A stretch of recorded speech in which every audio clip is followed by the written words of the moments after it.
Tonight, we will embark on a gentle journey, not to a destination, but into presence.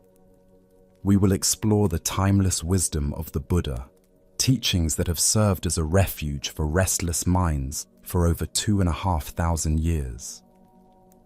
These are not rules to follow or doctrines to memorize. They are invitations. Invitations to see differently, to soften your grip, and to uncover the deep well of peace that has been within you all along.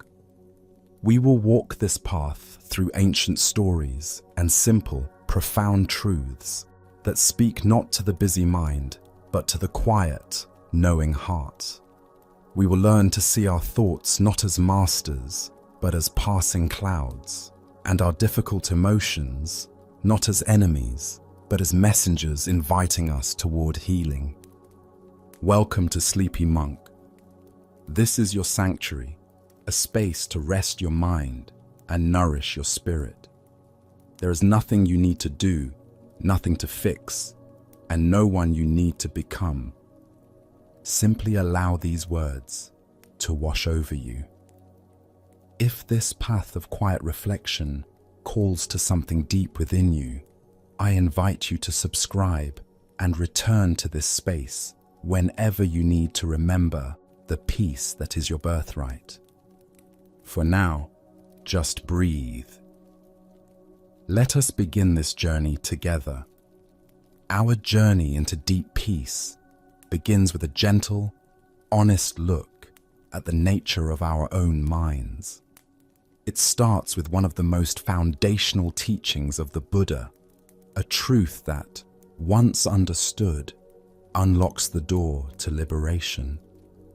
This is the teaching on what is often called suffering, but a better word might be friction. It is the subtle, pervasive sense of unsatisfactoriness, the feeling that things are never quite right. It is the stress we feel when we resist the natural flow of life, when we cling to what is pleasant and push away what is painful. This friction is not a punishment or a flaw in our character. It is a fundamental part of the human experience when the mind is untrained. By turning toward this friction with a soft and curious gaze, we take the first real step toward a peace that cannot be shaken. There is an old story of a young woman named Mara who lived in a village at the foot of a great mountain. Mara was a weaver, and her skill was unmatched. She wove tapestries of incredible beauty, their colors as vibrant as the sunrise and their patterns as intricate as a spider's web. People came from all over the kingdom to purchase her work, and she was celebrated for her artistry. Mara's identity, her sense of self-worth, was woven into every thread.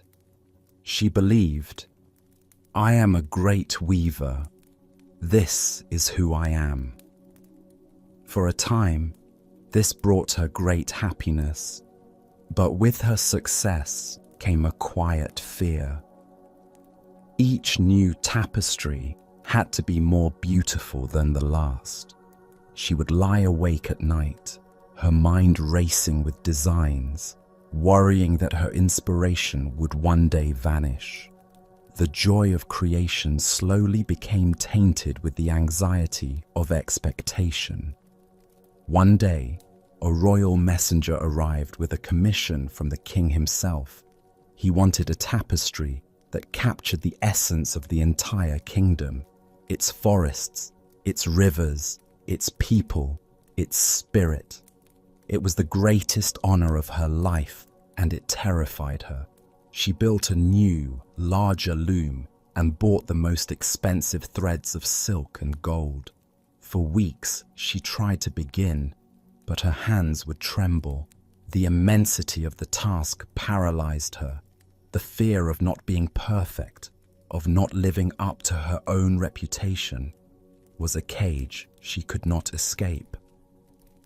Her loom stood empty, a monument to her fear. Her once joyful workshop became a place of dread. She grew withdrawn and unhappy, the friction in her mind a constant torment. One evening, unable to bear the silence of her workshop any longer, she walked up the mountain path as the sun began to set. She came to a small hermitage where an old nun lived, a woman known for her quiet wisdom. Mara, her voice choked with despair, explained her predicament. The old nun listened patiently, her eyes as calm as a deep forest pool. When Mara had finished, the nun did not offer advice or solutions. She simply said, "Come, let us watch the sunset." They sat together on a rock overlooking the valley. The sky was a canvas of brilliant oranges, deep purples and soft pinks. It was breathtakingly beautiful, a masterpiece of light and color that was changing with every passing second. "No one expects the sunset to hold still," the nun said softly. "Its beauty is in its vanishing. It does not worry about whether tonight's sunset is as beautiful as last night's. It simply is." She then looked at Mara with profound kindness. "You are not the weaver," she said. "You are the loom. Life is the weaver. Joy, fear, inspiration, and emptiness are all just threads of different colors. You have been trying to control the threads, to weave only with the threads of gold. But a tapestry with only one color has no depth. Your problem is not that you are afraid. The problem is that you believe you should not be." Mara felt the truth of these words settle deep within her bones. The tension in her shoulders began to release. She was not her success. She was not her fear. She was the space through which these things moved. She walked back down the mountain under a sky full of stars. The next morning, she went to her workshop. She took a deep breath and began to weave. She did not try to weave the perfect tapestry. She simply wove what was in her heart that day. The color of her fear, the texture of her anxiety, but also the deep purple of the sunset and the silver of the starlight. The tapestry she created was unlike any she had made before. It was not perfect, but it was honest. It was alive. And in the act of weaving her whole self, not just the good parts, she found her freedom. Mara's story is our story. The friction, the dukkha, is not the royal commission or the fear of failure. It is the clinging to an identity, the resistance to the full spectrum of our human experience. The Buddha's first noble truth points directly to this. Life inevitably contains experiences that are unpleasant: sickness, loss, disappointment. These are part of the landscape. The second noble truth tells us that our suffering arises not from these experiences themselves, but from our craving, our thirst for reality to be different. Mara was suffering because she was craving to be only the perfect weaver. She was resisting the threads of fear and doubt. This craving is a natural instinct of the untrained mind. We are conditioned to chase pleasure and avoid pain. We build our identities around our successes and strengths and try to hide our vulnerabilities. But this is like trying to build a dam in the middle of a flowing river. The pressure just builds. The Buddha's teaching is a radical invitation to stop building the dam. It is an invitation to see that our craving, our resistance, is the true source of the pressure we feel. When we chase happiness as a permanent state, we are destined for disappointment because everything is impermanent. When we run from sadness, we give it more power over us. The wisdom lies in turning toward our experience with a gentle and courageous curiosity. It's about widening our embrace to include all the threads, light and dark. This understanding is profoundly empowering. It means that the key to our peace is not in changing the world outside, but in transforming the view from within. We can't stop the river of life from flowing, but we can learn to navigate it with grace and wisdom, finding our balance not by resisting the current, but by moving with it. To bring this wisdom into your own life, you don't need to be a weaver or a monk. You can start right where you are, in the midst of your daily experience. The first practice is to simply become an observer of the friction in your own mind. When you feel that familiar tightening of anxiety, that flash of irritation, or that pang of disappointment, try not to immediately get lost in the story. Instead, pause. Take one conscious breath. And just for a moment, step back and observe the feeling as if you were a scientist watching a strange weather pattern. Name it gently to yourself. Ah, this is frustration, or this is the feeling of wanting things to be different. This simple act of naming and observing creates a space of awareness. In that space, you are no longer the emotion. You are the one who is aware of the emotion. This is the beginning of freedom. The next step is to get curious about the craving underneath. What is the mind thirsting for in this moment? If you're frustrated in a traffic jam, the craving is for the traffic to disappear, for reality to bend to your schedule. If you're hurt by a friend's comment, the craving is for their words to have been different, for the past to be rewritten. See if you can identify this underlying desire without judging it. See it with the same gentle curiosity you would have for a child who wants it to be sunny on a rainy day. This understanding softens the heart. You don't have to fight the craving. You just have to see it for what it is, a natural but ultimately unskillful strategy of the mind. Finally, practice softening your body. Our mental resistance manifests as physical tension. When you notice that friction, scan your body. Is your jaw tight?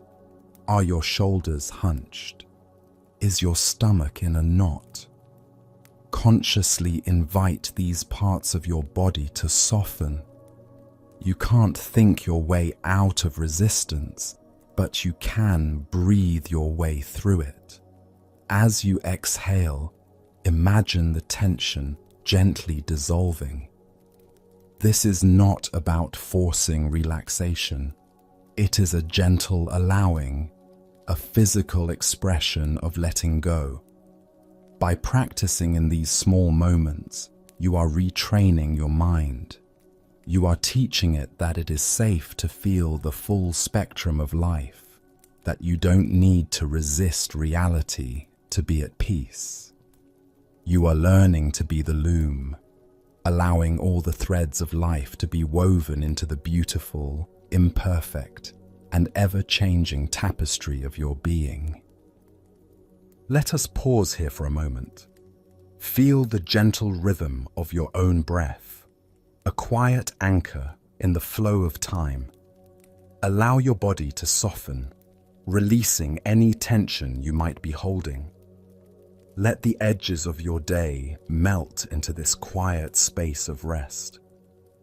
If this journey into stillness resonates with you, I invite you to subscribe to Sleepy Monk so we can continue to walk this path together, discovering the peace that is always waiting for our return. We continue our journey by exploring a truth that is both profoundly simple and radically transformative. It is the teaching of impermanence, or anicca. The universe is in a constant state of flux. Nothing is static. Not the mountains, not the stars, not our bodies, and not our thoughts. Everything that arises will eventually pass away. We often experience this truth as a source of anxiety.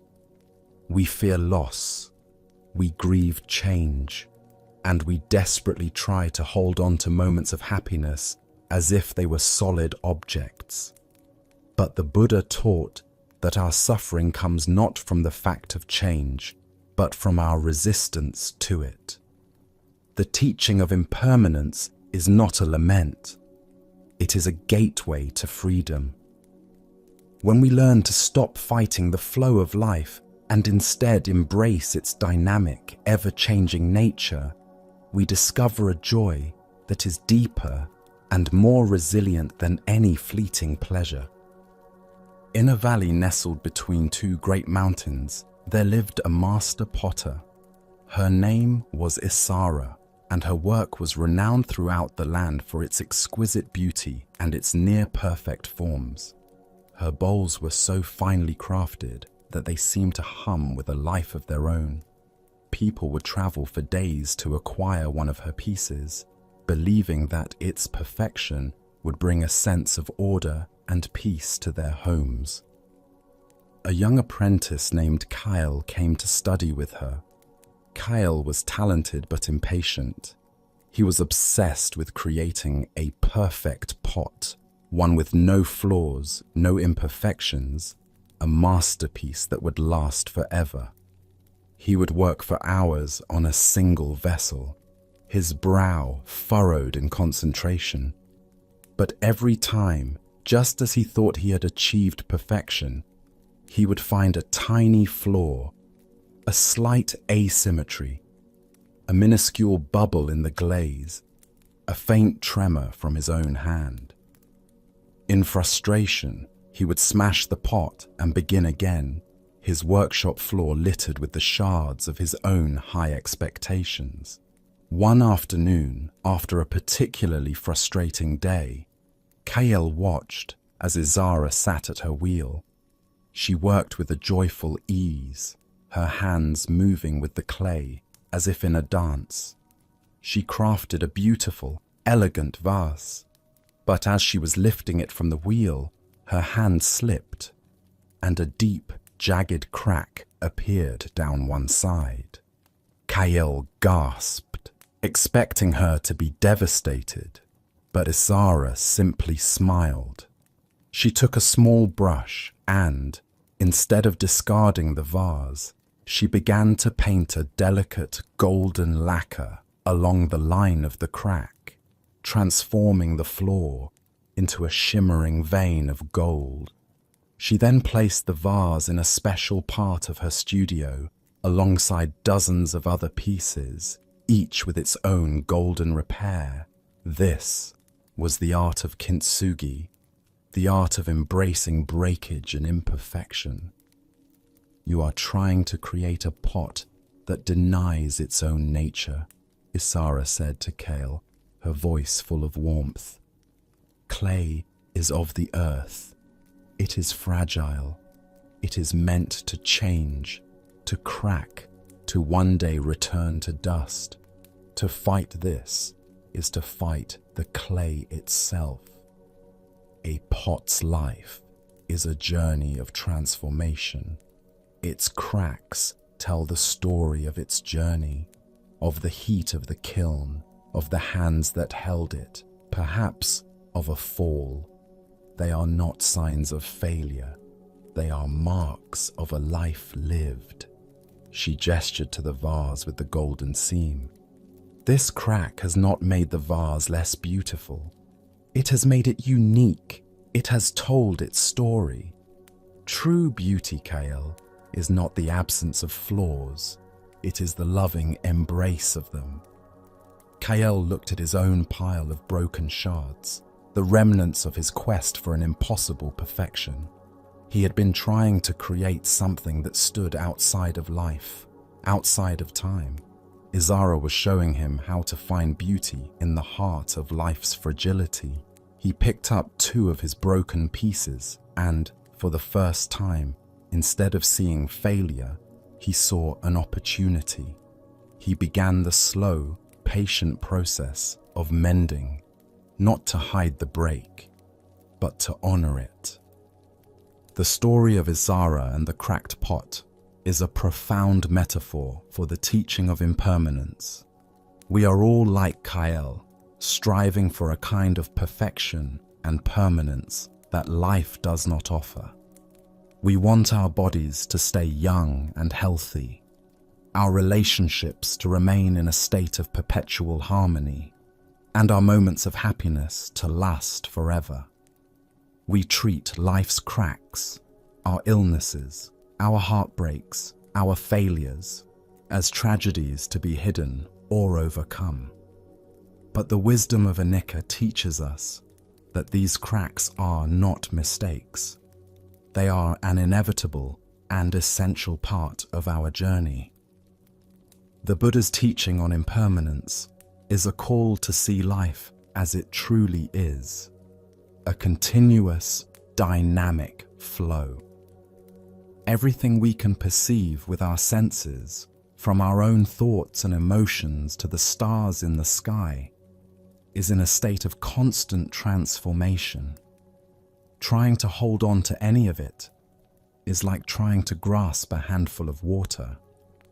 The tighter you squeeze, the faster it slips through your fingers. Our suffering is the tension in that squeeze. When we are caught in a difficult emotion like sadness or anger, it can feel all-consuming, as if it is a permanent part of our identity. We say, "I am sad," as if sadness is a solid thing that has replaced our true self. But impermanence reminds us that this is an illusion. Sadness is a weather pattern passing through the vast open sky of our awareness. It has a beginning, a middle, and an end. When we can remember this, we can meet our pain with less fear. We can allow it to be there, knowing that it, like everything else, will change. This understanding also revolutionizes our relationship with joy. Instead of clinging to happy moments with a desperate fear of them ending, we can learn to savor them fully with a heart of gratitude. We can appreciate the warmth of the sun on our skin without worrying about the inevitable arrival of clouds. This is the essence of non-attachment. Not a cold detachment, but a loving, wholehearted participation in the dance of life without trying to control the music. This teaching frees us from the tyranny of the past and the anxiety of the future. The past is a collection of moments that have already dissolved. The future is a collection of moments that have not yet arisen. All we ever truly have is this present moment, and this present moment is always fresh, always new, always changing. Peace is found in learning to rest in the dynamic stillness of the now. How can we integrate this profound understanding of impermanence into the fabric of our lives? The practice is not about intellectual understanding, but about direct, felt experience. It begins with the gentle art of paying attention. A simple yet powerful practice is to choose one natural phenomenon and observe it regularly. It could be a tree outside your window, the moon in the night sky, or even a houseplant on your desk. Make a point to look at it each day. Notice the subtle changes. A new leaf unfurling, a flower blooming and then wilting, the way the light hits it differently at different times of day. This practice, done consistently, retrains the mind to see change not as an event, but as the constant, underlying reality of existence. Another practice is to become a curious observer of your own inner world. Sit quietly for a few minutes each day and simply watch the flow of your thoughts and feelings. Don't try to stop them or change them. Imagine you are sitting on the bank of a river, watching leaves and twigs float by.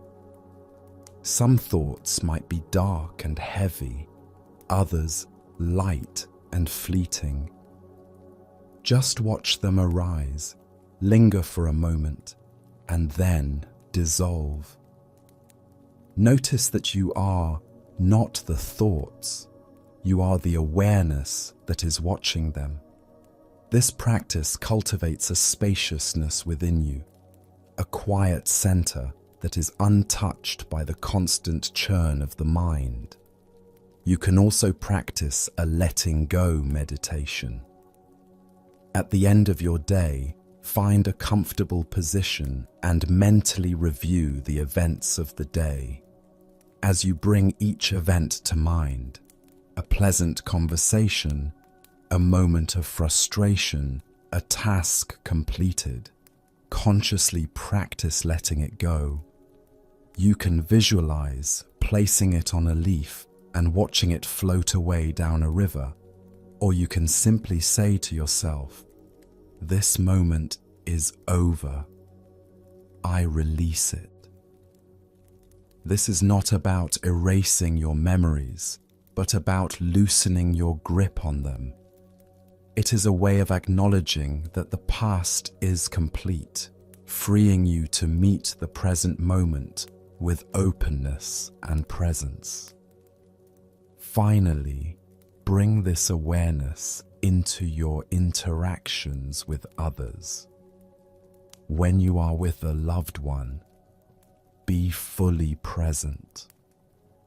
Recognize that this moment is unique and will never come again. This recognition infuses your relationships with a preciousness and a tenderness that are often lost when we take things for granted.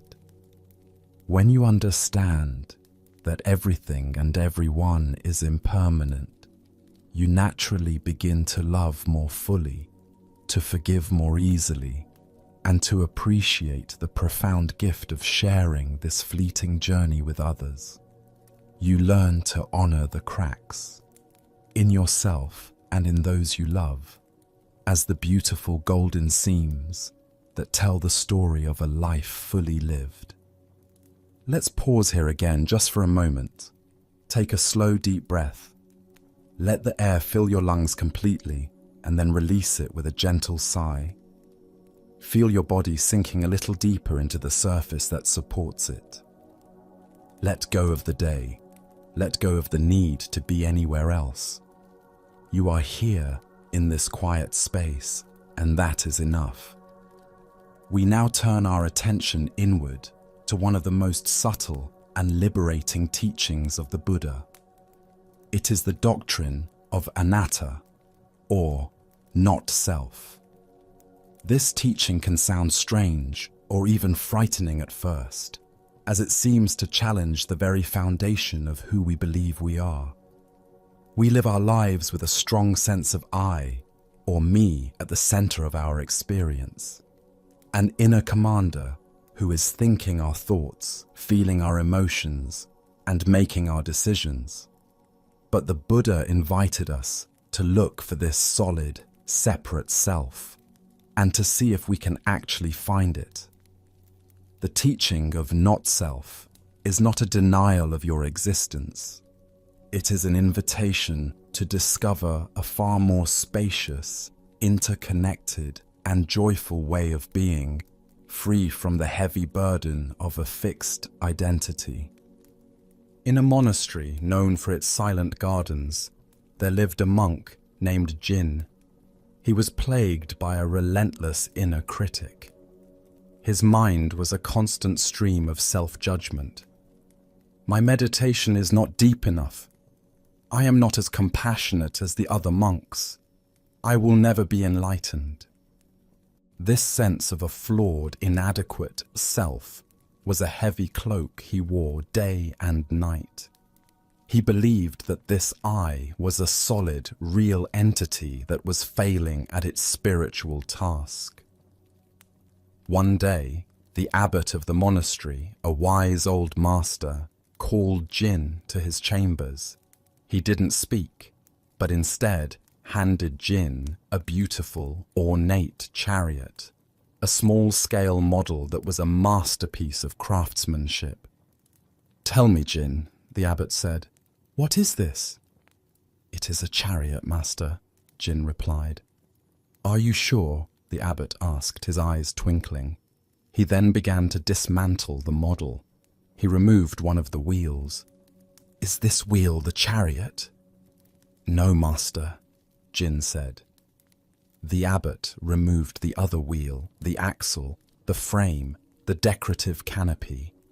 With each piece, he asked the same question, and each time, Jin's answer was the same. "No, master." Soon, all the individual parts of the chariot lay disassembled on the floor. "Now, where is the chariot?" the abbot asked. "The chariot," Jin said slowly, a look of dawning realization on his face, "is not a single thing. It is a temporary collection of parts working together. It is a name we give to a process." The abbot smiled a deep, knowing smile. "And so it is with the self you are so worried about," he said. "You look for this I that is failing, this Jin who is not good enough. But where is he? Is he your body? Your body is constantly changing, made of parts that are not you. Is he your thoughts? Your thoughts are like clouds, appearing and disappearing. Are they you? Is he your feelings? Your feelings are like the weather, always shifting. Are they you?" He gestured to the disassembled parts on the floor. "What you call self is just like this chariot. It is a collection of changing processes, body, feelings, perceptions, thoughts, and consciousness. We give this collection a name, a story, and then we mistake that name for a solid, unchanging thing. But there is no permanent I sitting in the driver's seat. There is just the process of life unfolding."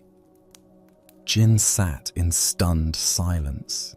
The heavy cloak of his self-judgment began to feel lighter. If there was no fixed, failing self, then who was it that was failing? The inner critic's voice suddenly seemed less powerful, like the empty pronouncements of a king with no kingdom. He wasn't a failure, he was a process, and a process cannot fail, it can only unfold. The abbot's lesson to Jin strikes at the very core of the teaching of anatta. We spend so much of our energy constructing, polishing, and defending our sense of self. We build it from our memories, our accomplishments, our roles, our relationships, and our beliefs. We then live inside this self-constructed identity as if it were a fortress. But this fortress is also a prison. It limits us. It makes us rigid. It makes us fragile, because any challenge to our identity feels like a threat to our very existence. The teaching of not self is the key that unlocks the prison door. It reveals that what we take to be a solid, unchanging self is, upon closer inspection, an illusion. It is a beautiful, complex, ever-changing process, but it is not a static thing. The Buddha identified 5 aspects of this process, known as the 5 aggregates, or skandhas.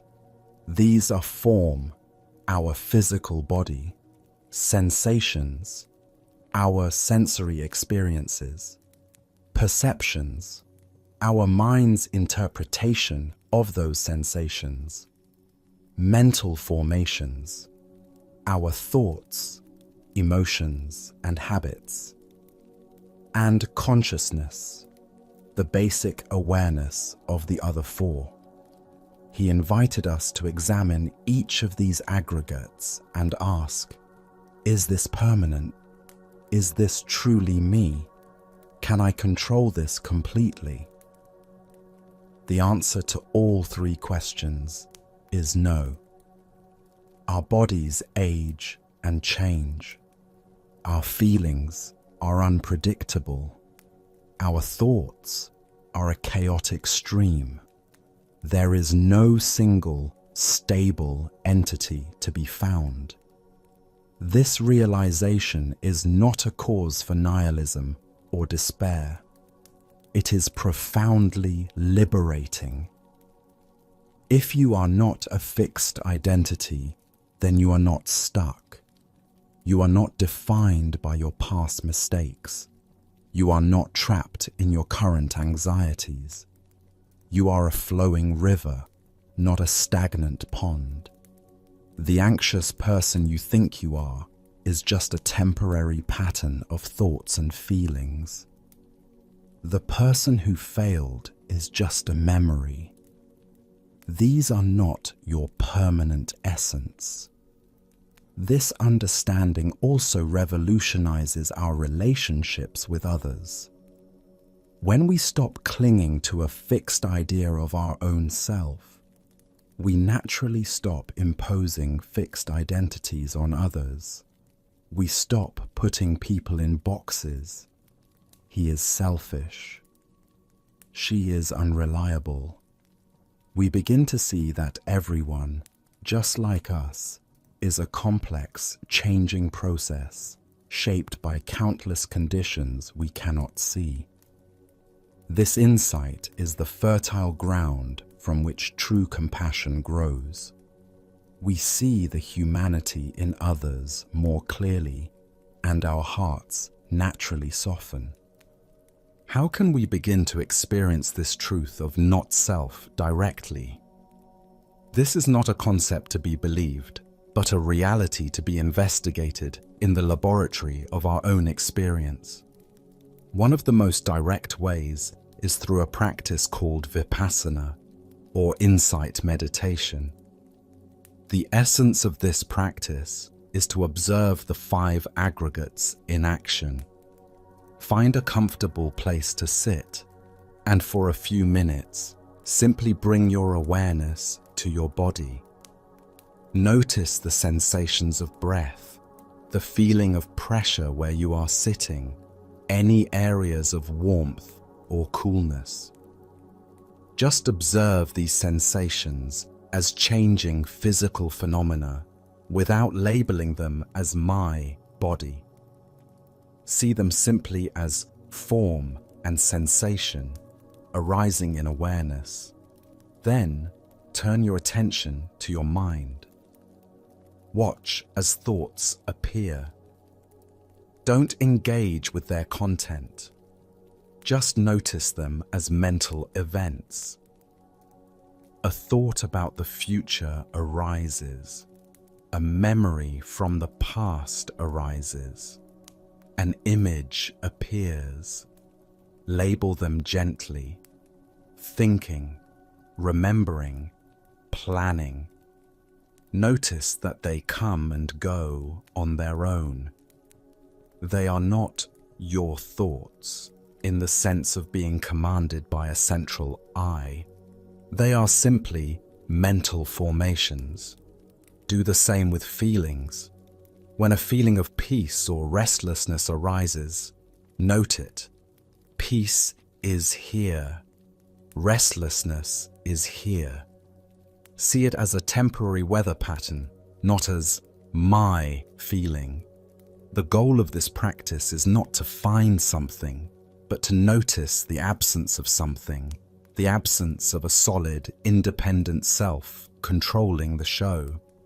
Another powerful practice is to question the sense of I. Throughout your day, when the thought, I want this, or I am angry, or I need to do that, arises, gently pause and ask, who is this I? Look for it. Can you locate it in your body? Can you find it in your thoughts? This gentle, repeated inquiry begins to loosen the unconscious assumption that there is a fixed self at the helm.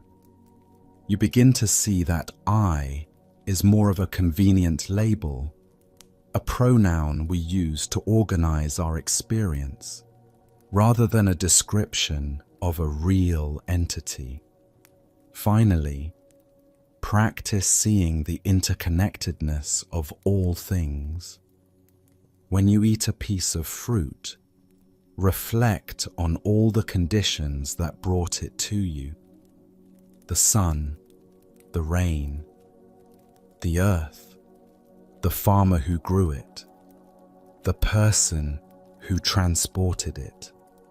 See that the fruit is not a separate thing, but a manifestation of the entire universe. Then, apply this same understanding to yourself. Your thoughts, your beliefs, your very language have been shaped by your parents, your culture, your education. Your body is sustained by the food, water, and air of the planet. When you see this deep interdependence, the illusion of a separate, isolated self begins to dissolve. You are not a lonely island. You are a wave in the great ocean of being, inseparable from the whole. This realization that the separate self is an illusion naturally leads us to our next exploration. It is the teaching of dependent origination, or paticca samuppada. This beautiful and profound doctrine illuminates the very fabric of reality, showing us that nothing, absolutely nothing, exists on its own. Everything arises in dependence on other factors. Every object, every person, every thought, every moment is a convergence of countless causes and conditions. Seeing this truth doesn't just change how we think. It dissolves the very roots of alienation and loneliness and gives rise to a deep and unshakable compassion. There is a teaching story told of a solitary monk named Sila, who went to a remote cave in the mountains to deepen his meditation. He wanted to find a peace that was entirely his own, untouched by the messiness and noise of the world. He believed that by isolating himself, he could achieve a pure and independent state of enlightenment. For his daily meal, he had a single bowl of rice, which a villager would silently leave at the mouth of his cave each morning. One day, as he prepared to eat, he looked closely at the small white grains in his bowl. His teacher's words echoed in his mind. Look deeply at any one thing, and you will see the whole universe. Sila decided to try. He focused his entire attention on a single grain of rice. At first, he saw only a tiny white object, but as his mind stilled, his vision deepened. He saw the farmer who had planted the rice seed, his back bent under the hot sun, his hands calloused from the work. He saw the rich, dark earth that had nourished the seed and the monsoon rains that had watered it, rains that had traveled as clouds from a distant ocean. He saw the sun, a fiery star millions of miles away, whose light was essential for the rice stalk to grow. He saw the people who had harvested the rice, those who had milled it, and the one who had transported it to the market. He saw the villager who, with an act of quiet generosity, cooked the rice and brought it to his cave. He saw the potter who had crafted his simple clay bowl and the fire that had hardened it.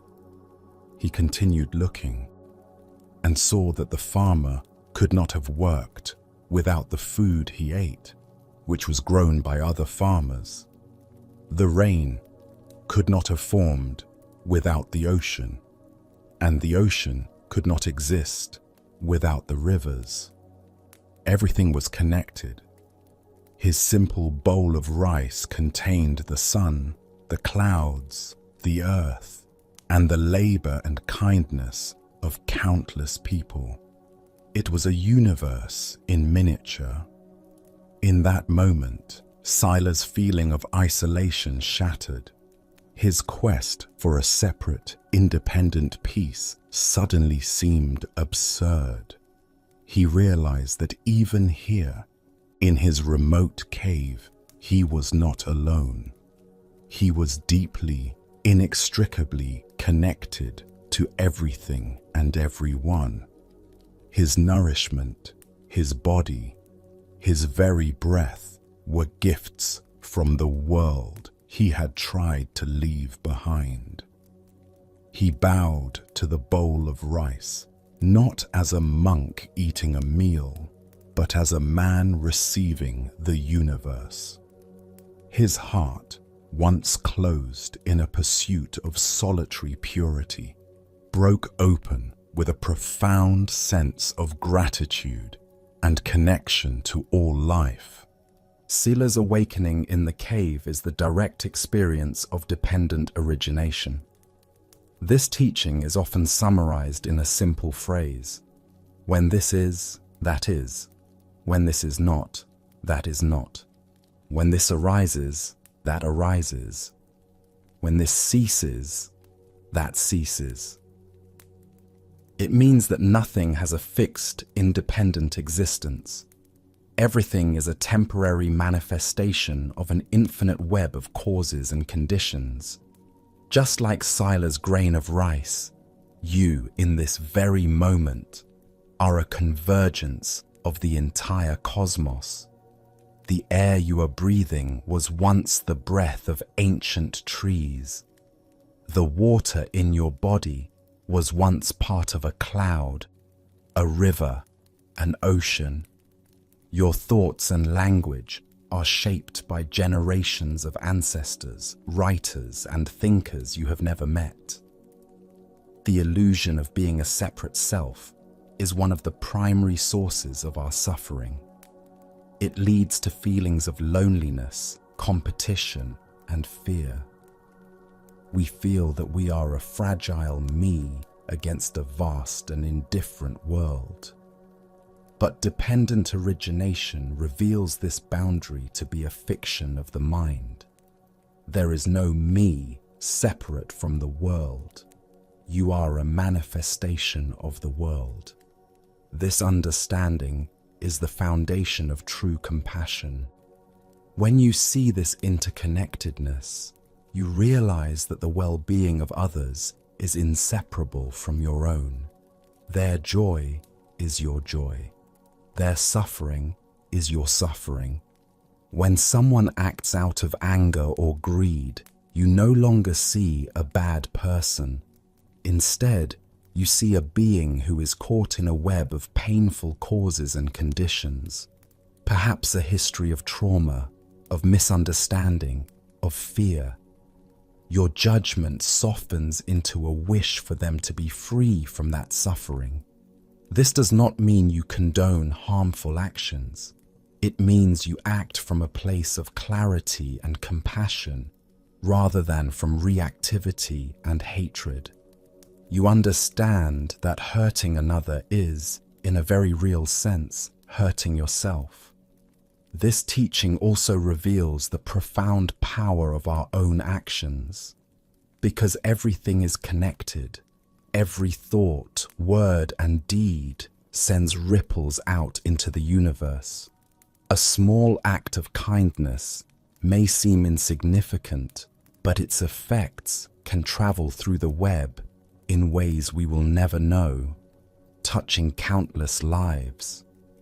A moment of mindful presence can shift the energy not only within you, but in the space around you.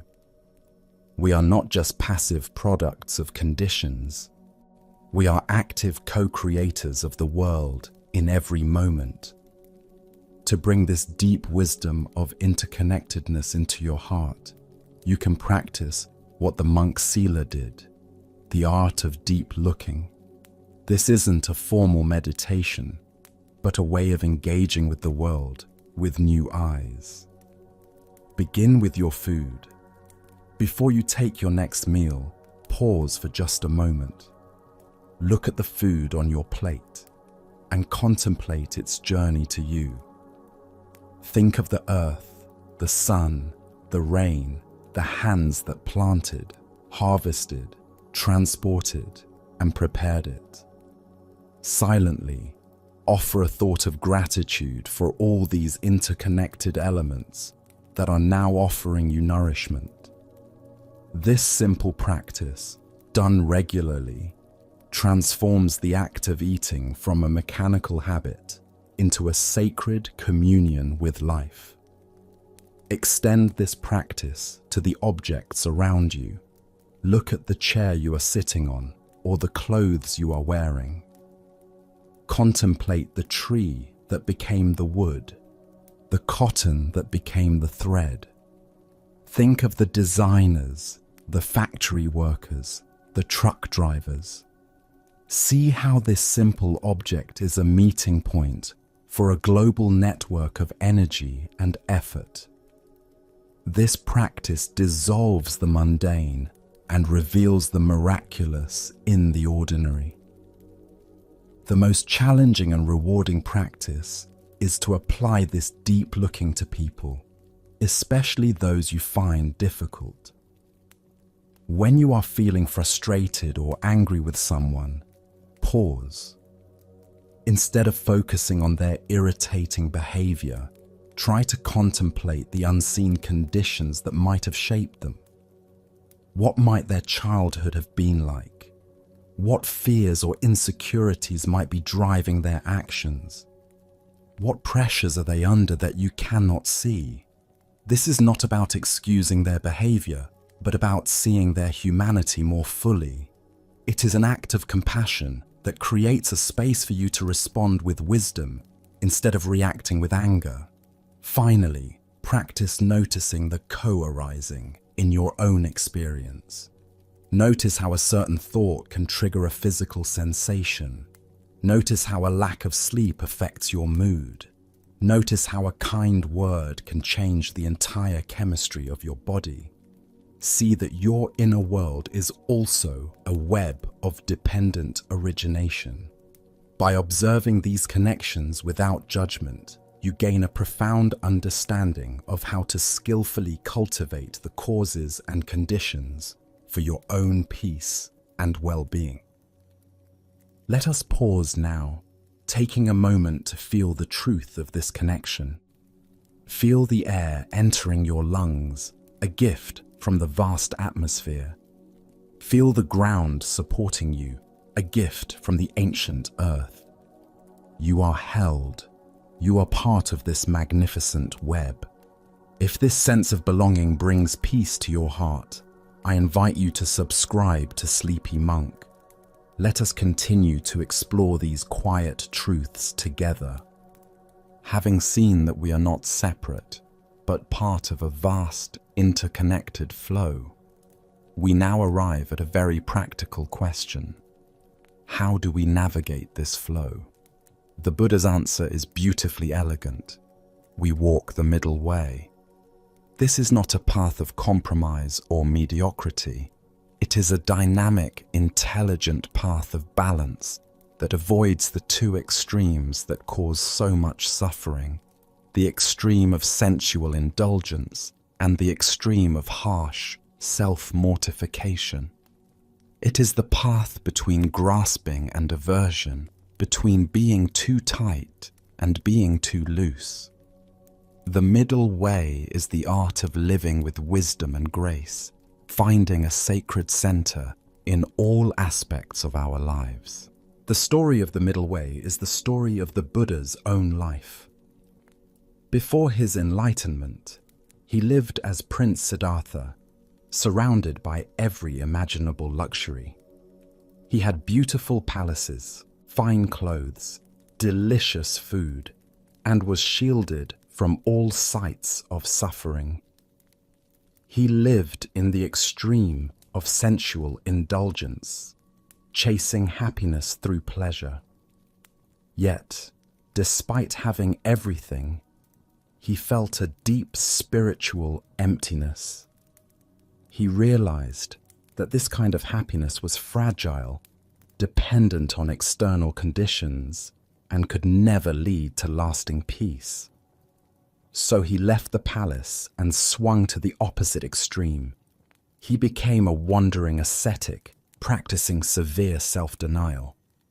He fasted until his ribs showed, slept on beds of thorns, and held his breath for long periods, believing that by punishing his body, he could liberate his spirit. For 6 years, he pushed his body to the brink of death. But enlightenment did not come. He only became weak, and his mind grew clouded. One day, collapsed by a river and close to death, he heard a musician on a passing boat teaching a student how to tune a sitar. "The string," the musician said, "must not be too tight, or it will snap, and it must not be too loose, or it will not make a sound. The perfect note is found in the middle." In that moment, Siddhartha had a profound insight. His whole spiritual search had been like tuning that sitar. He had tried the loose string of indulgence and the tight string of asceticism. Neither had worked. The path to awakening, he realized, must lie in the middle. At that moment, a village girl named Sujata, seeing his emaciated state, offered him a bowl of rice milk. His ascetic companions were horrified, believing he had given up the spiritual path. But Siddhartha accepted it. The nourishing food restored his strength, calmed his body, and cleared his mind. With this newfound balance, he sat beneath the Bodhi tree, not too tight, not too loose, and resolved not to move until he had found the truth. It was from this place of centered, balanced awareness that he finally achieved enlightenment. The Buddha's experience teaches us that the path to peace is not found in extremes. Indulgence makes the mind dull and agitated, forever chasing the next pleasure. Harsh denial makes the mind tense and resentful, and it can be a form of self-hatred disguised as spiritual discipline. The middle way is a path of kindness and wisdom. It applies to every aspect of our lives. Consider our relationship with our body. One extreme is to neglect it, feeding it unhealthy food and ignoring its need for rest. The other extreme is to become obsessed with it, striving for an impossible physical perfection and punishing it with excessive exercise or restrictive diets. The middle way is to treat the body with respect as a precious vehicle for our spiritual journey. It means nourishing it with healthy food, giving it the rest it needs, and moving it with joy, not with aggression. It's about listening to the body's wisdom. The same principle applies to our effort in life. Sometimes we push ourselves relentlessly, driven by ambition or fear, until we burn out. This is the tight string. Other times, we fall into lethargy and procrastination, avoiding any form of challenge or discomfort. This is the loose string.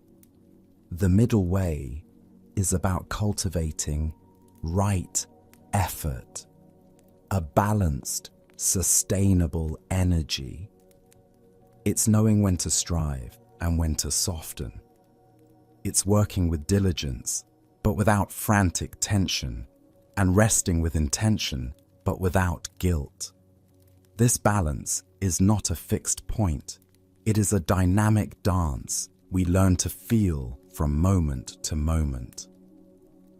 The middle way also guides our emotional life.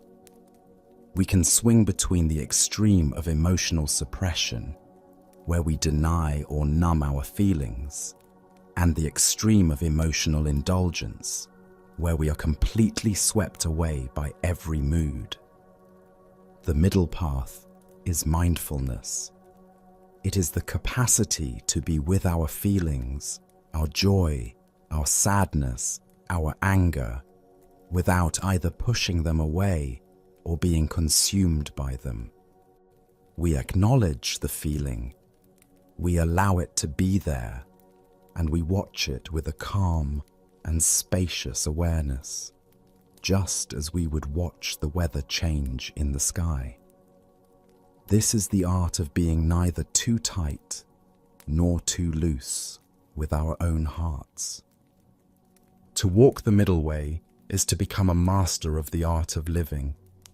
It is a path that requires constant awareness and gentle self-correction. The first practical step is to cultivate the quality of listening inward. Before you eat, ask your body, what do I truly need for nourishment? Before you take on another project, ask yourself, do I have the energy for this, or do I need rest? Before you react in a conversation, ask your heart, what is the most balanced and kind response here? This inner listening is your compass for the middle way. It moves you from living by rigid rules to responding with flexible wisdom. Another practice is to become aware of your own patterns of extremism. Do you tend to be too hard on yourself or too lenient? Do you push yourself to burnout, or do you shy away from effort? Simply notice your tendencies without judgment. Awareness itself is the first step toward finding a more balanced approach. For example, if you notice you have a tendency toward harsh self-criticism, a tight mind, you can consciously practice self-compassion.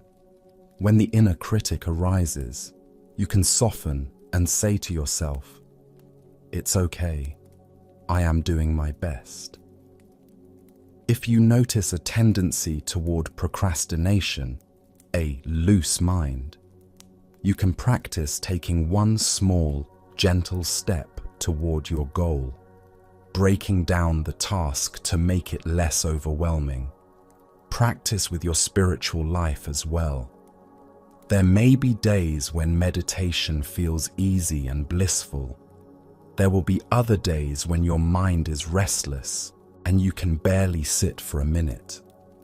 The middle way is to show up consistently with kindness. Don't grasp for the blissful states or despair when the practice feels difficult. Simply offer your gentle attention, for 5 minutes, or for an hour. The value is in the intention and the gentle, balanced effort, not in the result. Finally, remember the metaphor of the sitar string. Throughout your day, you can check in with yourself and ask, am I too tight or too loose right now? This question can apply to your posture, your breathing, your grip on a steering wheel, or your attitude toward a problem. Often, you will find you are holding on too tightly. In that moment, you can consciously breathe out and soften. You can release the tension. This constant, gentle retuning is the practice of the middle way. It is how we create beautiful music with our lives. Let's pause and breathe into this sense of balance. Feel your breath, not forced, not shallow, but just right. Feel your body, not rigid, not slumped, but gracefully present. This is the middle. It is a place of peace. If finding this center speaks to you, I invite you to subscribe to Sleepy Monk and let us walk this balanced path together. From this place of balance, we can now open our hearts. The wisdom teachings of Buddhism are often compared to one wing of a bird, and compassion is the other. Both are needed to fly. We now explore the practice of metta, or loving kindness. This is not a sentimental or passive feeling. It is the active, intentional cultivation of unconditional goodwill, a radiant warmth that we can learn to extend to ourselves, to others, and to all of life. Metta is a powerful antidote to anger, resentment, fear, and self-criticism. It is the practice of tending to the garden of the heart so that kindness can bloom. In a small monastery nestled in a forest, there was a monk named Vimal. He was diligent in his studies and disciplined in his meditation, but his heart was hard. He was quick to find fault in the other monks. One was too loud, another too lazy, a third too proud. Most of all, he was harsh with himself. Every perceived mistake in his practice was met with a barrage of internal criticism. His mind was a battlefield, and he was becoming exhausted and bitter. One day, his teacher, a gentle old master, called him over. "Vimal," he said, "your mind is like a parched field where nothing can grow. You water it only with the salt of judgment. From now on, you will put aside your other studies. Your only practice will be this. You will take a small, smooth stone, and for 1 hour each day, you will walk the forest path and repeat the words, 'May I be happy. May I be at peace.'" Vimal thought the instruction was foolish.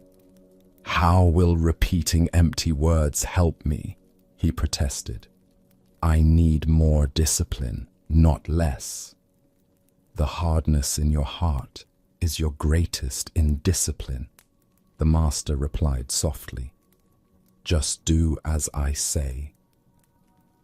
Reluctantly, Vimal began the practice. For the first few days, he felt ridiculous. He muttered the phrases through clenched teeth, his mind screaming in protest. The words felt like lies. Happy? I am miserable. Peaceful? I am at war. He felt no kindness, only irritation. But he had promised his teacher, so he continued. After a week, something began to shift. One day, as he was walking, he saw a small deer with its fawn. The mother deer was so gentle, so tender with her young. A feeling, faint but warm, stirred in Vimal's chest. That day, when he repeated the phrase, "May I be happy," it felt slightly less like a lie. He continued his practice. He started to notice small things, the way the sunlight filtered through the leaves, the scent of the damp earth, the sound of a distant stream. One day, he saw another monk stumble and drop a stack of firewood. Vimal's first instinct was to judge him as clumsy. But then, a new thought arose, unbidden. May he be at ease. It was quiet, but it was there. He walked over and helped the monk gather the wood, and for the first time, he looked him in the eyes and smiled, a genuine smile. His main practice continued to be for himself. May I be happy. May I be at peace. The phrases became smoother, less forced. He began to feel a sliver of the peace he was wishing for.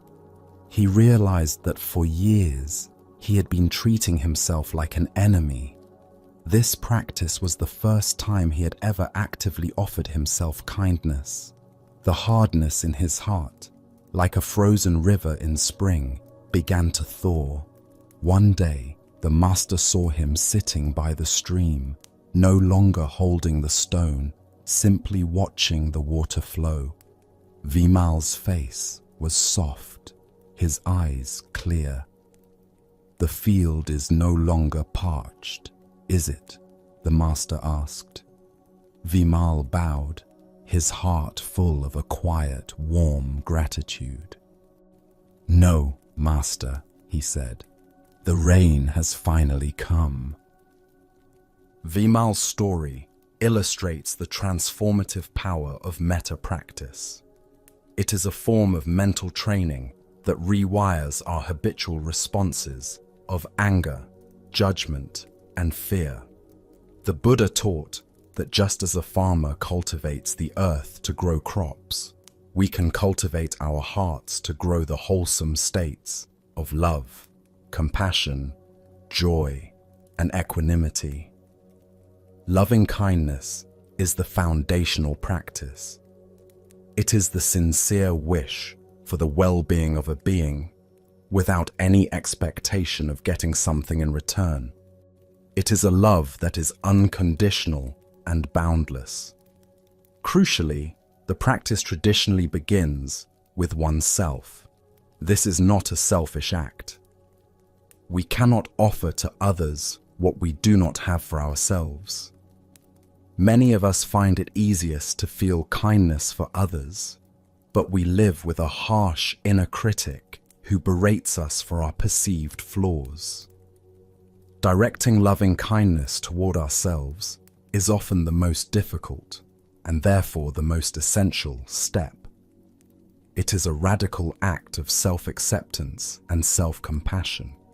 It heals the inner wounds that cause us to lash out at the world. When we can hold ourselves with tenderness, we naturally have more patience and understanding for others. The practice of metta then gradually expands outward. After establishing a foundation of kindness for ourselves, we bring to mind a loved one or a benefactor, someone for whom it is easy to feel warmth, and we extend the same wishes to them. Then we move to a neutral person, someone we see in our daily life but have no strong feelings about, like a shopkeeper or a bus driver. This step stretches our capacity for kindness beyond our immediate circle.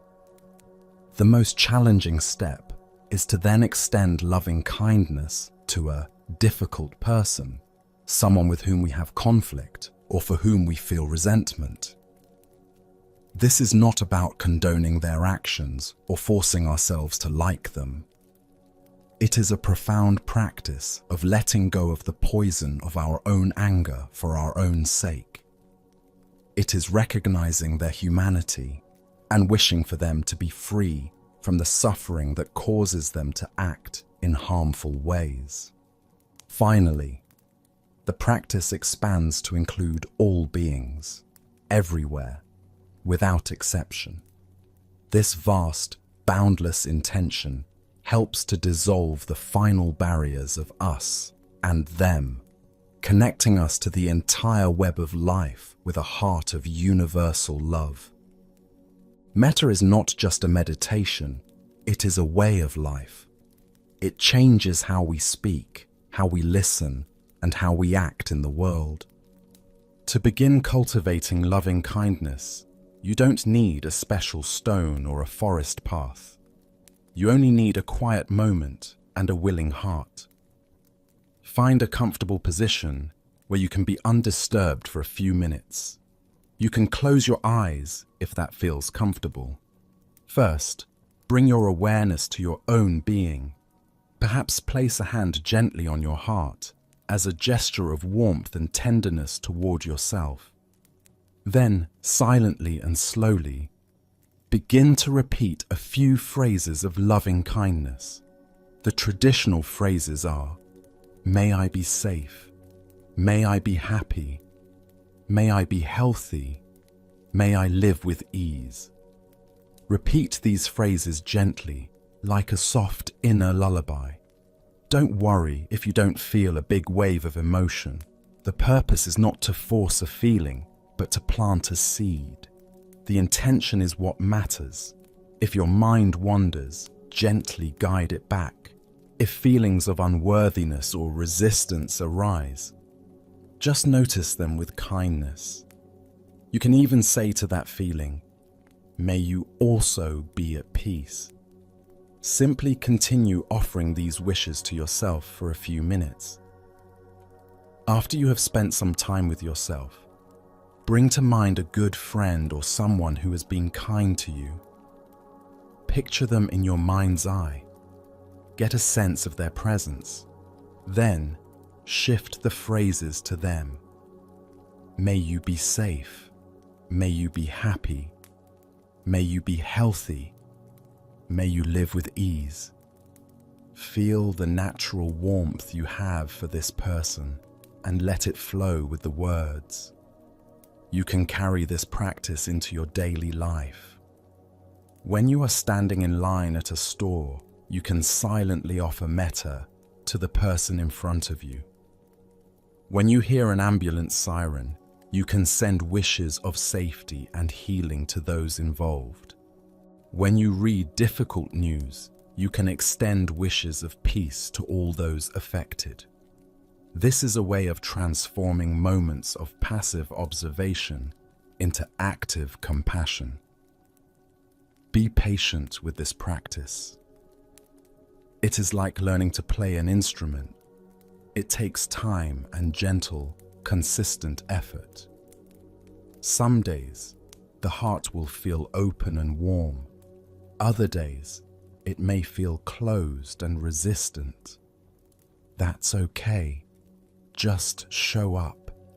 Water the seed of kindness each day and trust that in time, your inner landscape will begin to bloom with a warmth that can hold yourself and the whole world with unshakable love. Be patient with this practice. It is like learning to play an instrument. It takes time and gentle, consistent effort. Some days, the heart will feel open and warm. Other days, it may feel closed and resistant. That's okay. Just show up. Water the seed of kindness each day and trust that in time, your inner landscape will begin to bloom with a warmth that can hold yourself and the whole world with unshakable love. As this warmth of loving kindness begins to permeate our being, it helps to melt away the layers of judgment and fear that obscure our true nature.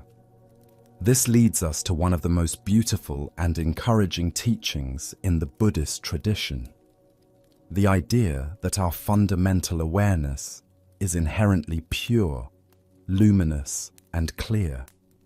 The Buddha described the mind in its natural state as being like a clear sky, and our thoughts, emotions, and memories are like passing clouds. No matter how dark the storm clouds get, no matter how fierce the winds of emotion may blow, they can never stain or damage the sky itself. The sky remains untouched, vast, and peaceful. This teaching offers a profound shift in perspective.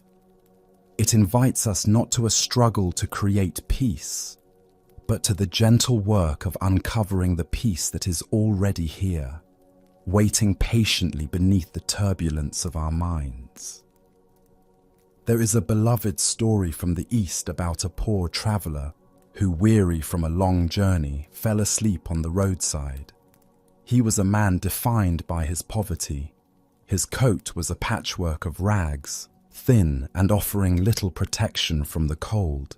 His stomach was a hollow ache of constant hunger, and his mind was a tangled knot of worry about where his next meal would come from. He saw the world through a lens of lack, and he saw himself as its most unfortunate victim. While he slept, a dear friend who was a wealthy merchant came by. Seeing his friend in such a state of suffering, his heart was filled with pity. The merchant possessed a priceless diamond, a jewel of unimaginable brilliance, flawless and radiant. He wanted to give his friend a new life, to end his suffering forever. Not wanting to wake him and cause a fuss, the merchant carefully and with great love sewed the diamond deep into the inner hem of the traveler's worn and tattered coat. Then, with a silent blessing, he continued on his way. The traveler awoke sometime later, stretched his aching limbs, and felt the familiar pang of hunger. He was completely unaware of his new fortune. He continued his life of poverty, wandering from town to town, begging for scraps of food and a place to sleep. For years, he lived this way, his suffering a constant companion. He cursed his fate and envied the wealthy, never knowing that he himself carried a treasure that could end all his troubles. The diamond, hidden and forgotten, traveled with him through dust and rain, through cities and forests, its brilliant light completely obscured by a thin layer of cloth. One day, many years later, he happened to cross paths with the same merchant friend. The merchant was shocked to see him still living in such misery. "My friend," he cried out, his voice a mixture of astonishment and compassion. "What have you been doing all this time?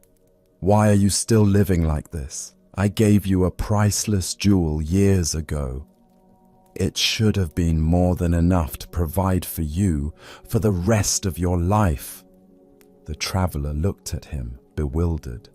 "You gave me nothing," he mumbled, his voice full of the resignation of his long suffering. The merchant knelt down, took the hem of the traveler's ragged coat, and with his knife, carefully cut the threads he had sewn so long ago. The diamond fell into his palm, catching the sunlight and exploding into 1,000 points of brilliant, dazzling light. The traveler stared, speechless. He had been a rich man all along, but he had been living as a pauper because he didn't know the treasure he possessed. This story is a perfect allegory for our own human situation. The Buddha taught that within each of us, sewn into the very fabric of our being, is a Buddha nature, a nature that is as pure, brilliant, and indestructible as that diamond.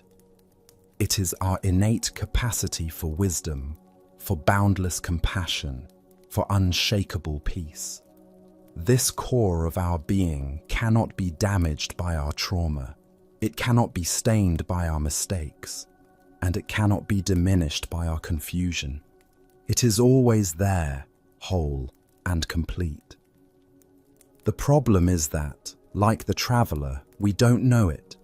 We identify with our worn and tattered coat, our fleeting, anxious thoughts, our painful and stormy emotions, our self-critical stories. We believe the story that says, "I am an anxious person. I am not worthy of love. I am fundamentally broken." We live in a state of self-imposed spiritual poverty, completely unaware of the immense wealth that lies within our own heart. The entire spiritual path, then, is not about becoming a better person or acquiring a diamond we don't have.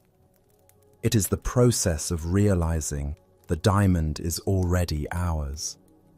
It is the practice of turning our attention inward and recognizing the luminous, knowing quality of awareness that has been present all along, witnessing every moment of our lives. This awareness is the silent witness. It is the part of you that is aware that you are thinking, but is not the thoughts themselves. It is the part of you that feels a wave of sadness wash through you, but is not the sadness itself. It is the calm, unchanging presence that holds the ever-changing contents of your life. Recognizing this nature is profoundly healing. It is the ultimate act of self-love and acceptance. It means you don't have to fix yourself. You are not a problem to be solved. You are a treasure to be discovered. The work is not to become a different person, but to gently remove the layers of mud, the layers of conditioning, fear, and mistaken identity that have hidden the brilliance of your own heart.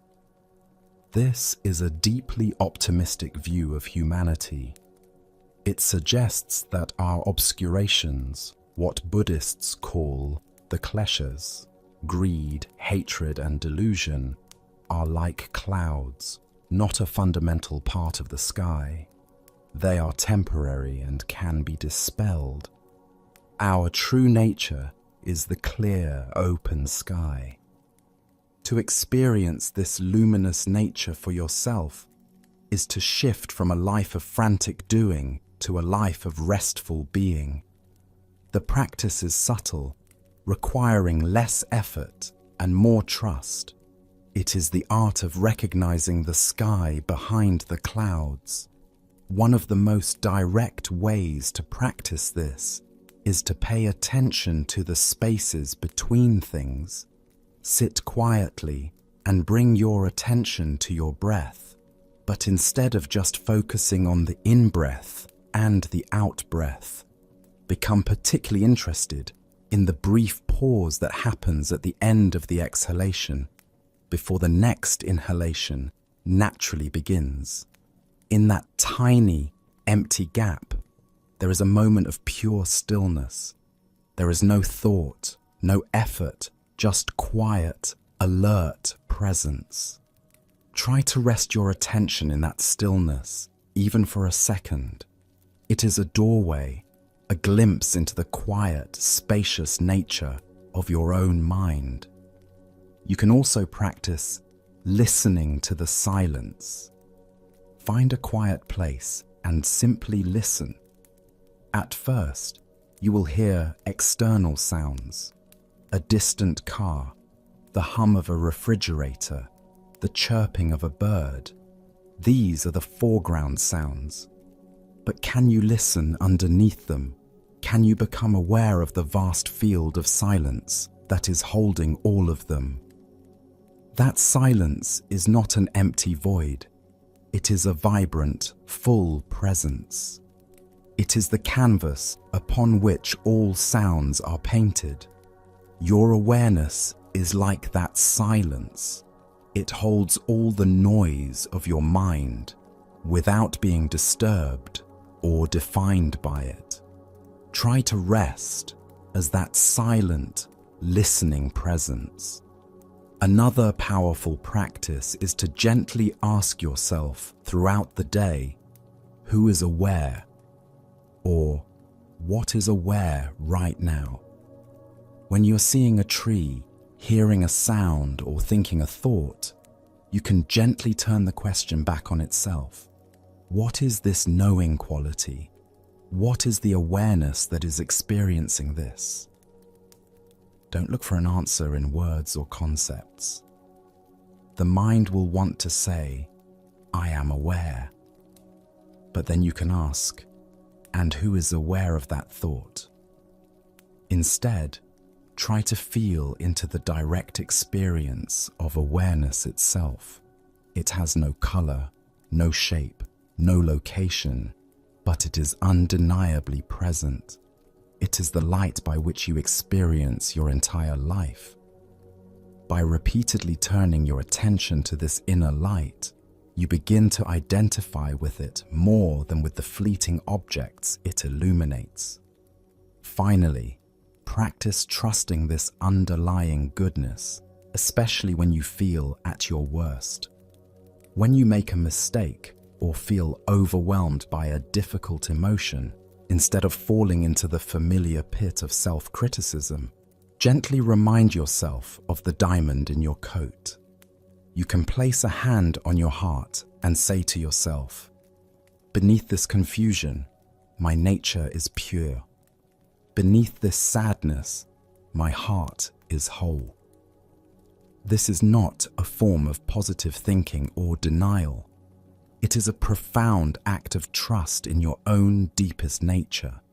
It is remembering that no matter how worn and tattered the coat may seem, the jewel within remains perfectly, brilliantly, and beautifully intact. Let us pause for a moment. Feel the quiet presence that is listening to these words. Not the ears, but the awareness behind them. This is your home ground. This is the source of peace.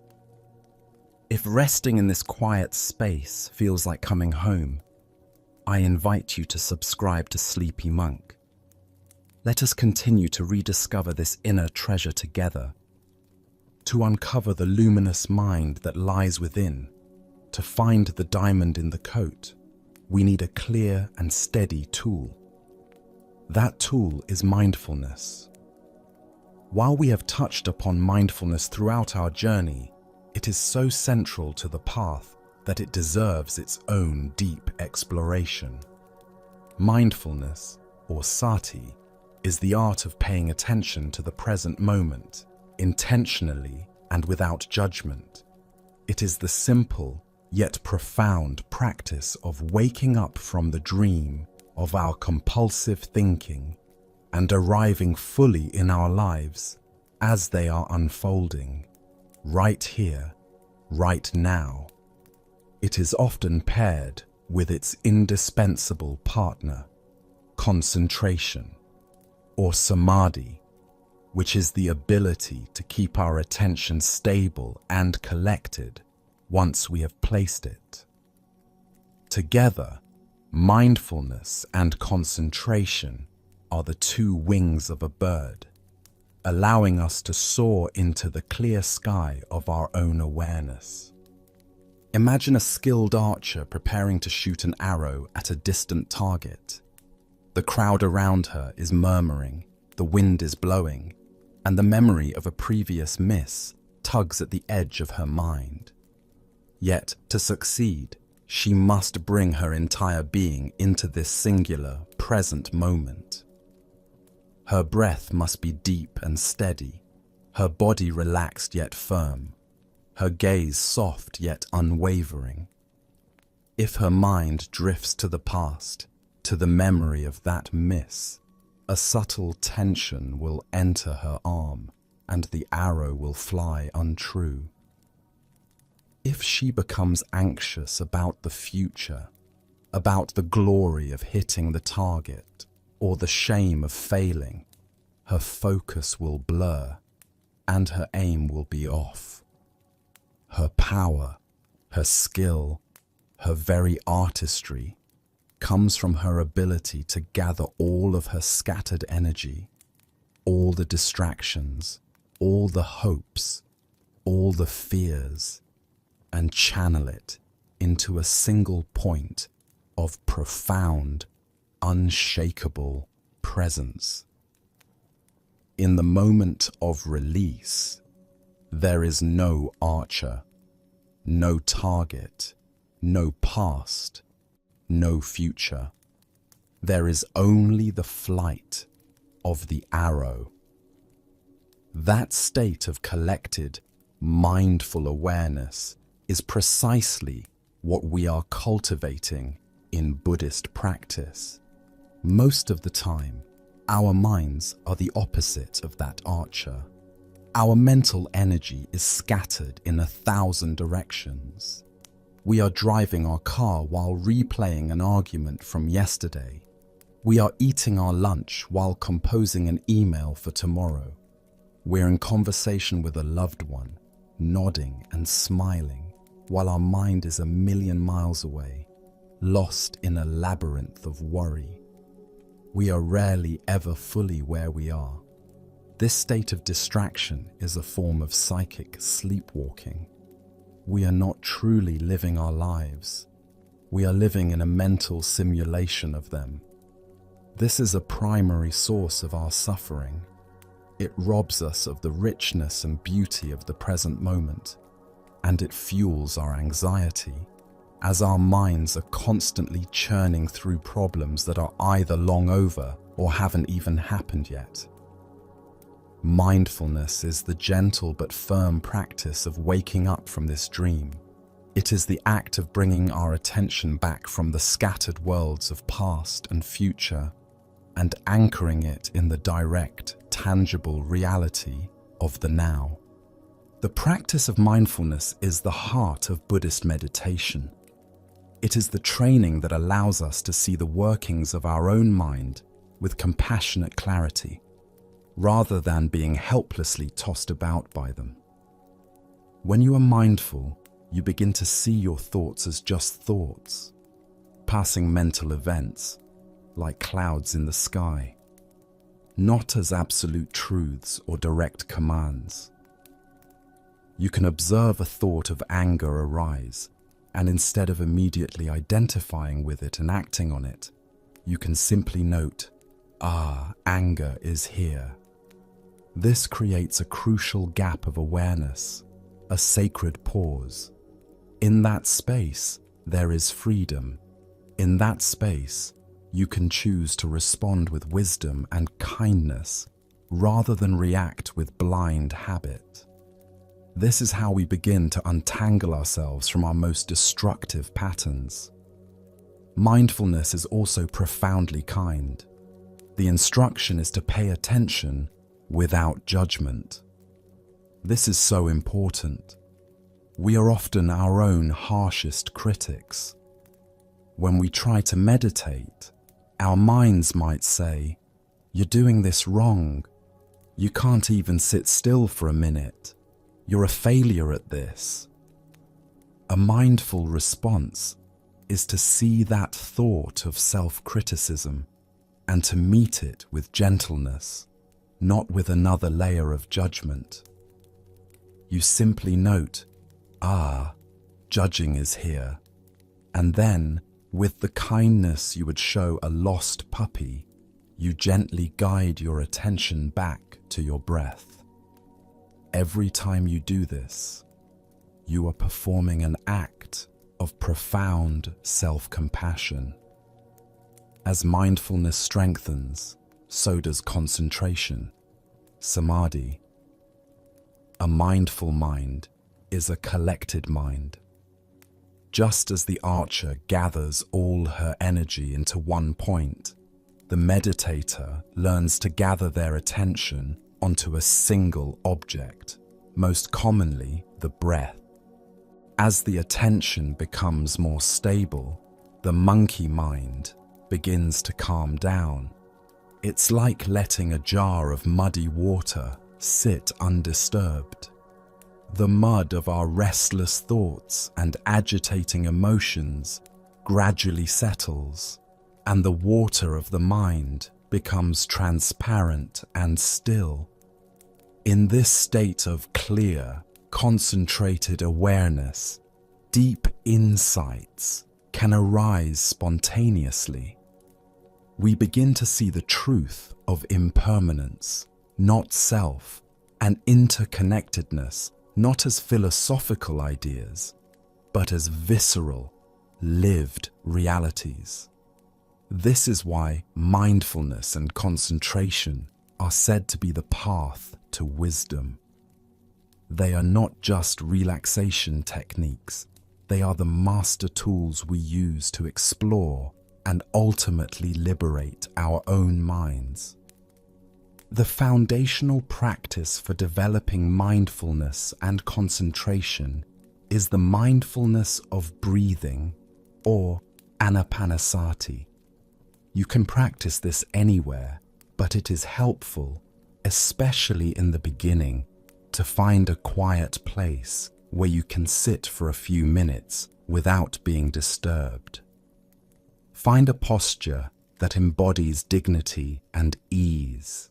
It could be on a cushion on the floor, or sitting upright in a chair with your feet flat on the ground. The key is an upright spine, which fosters alertness, and a relaxed body, which fosters calm. You can close your eyes gently or keep them softly open with a downward gaze.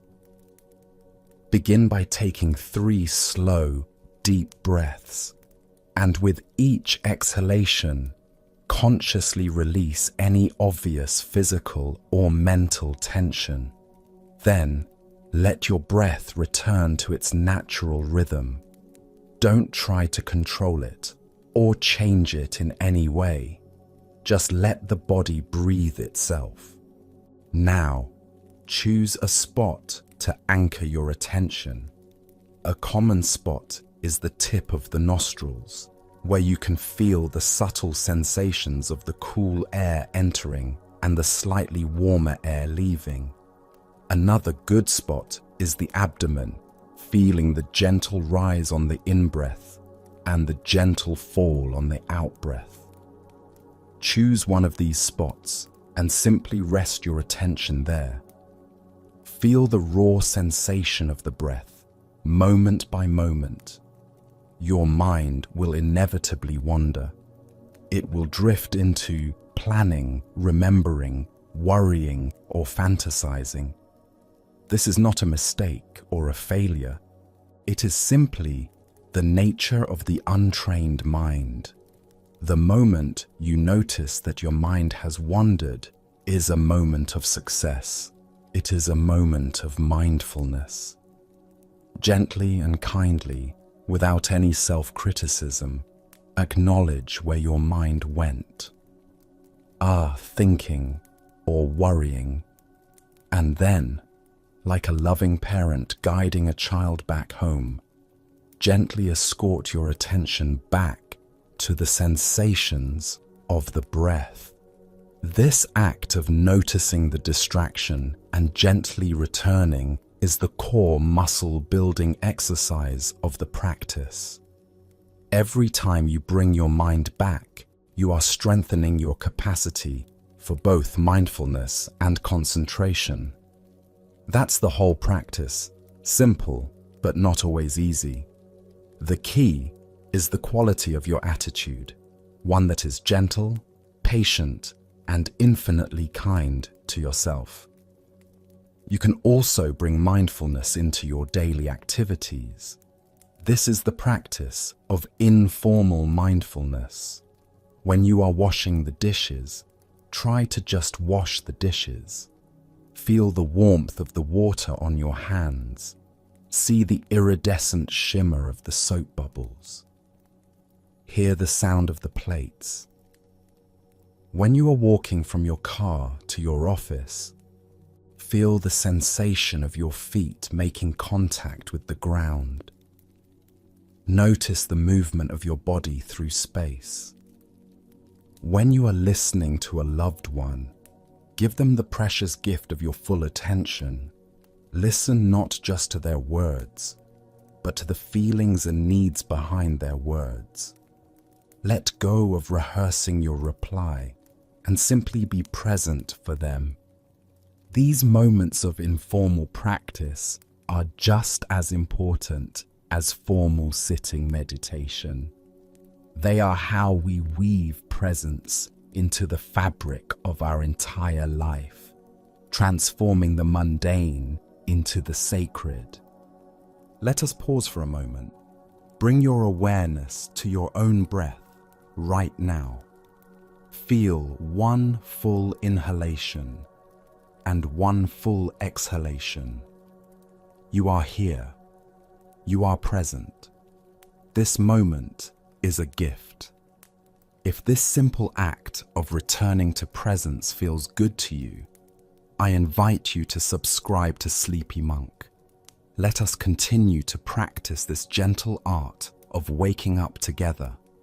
As we become more present through mindfulness, we start to see our own patterns of holding on with startling clarity.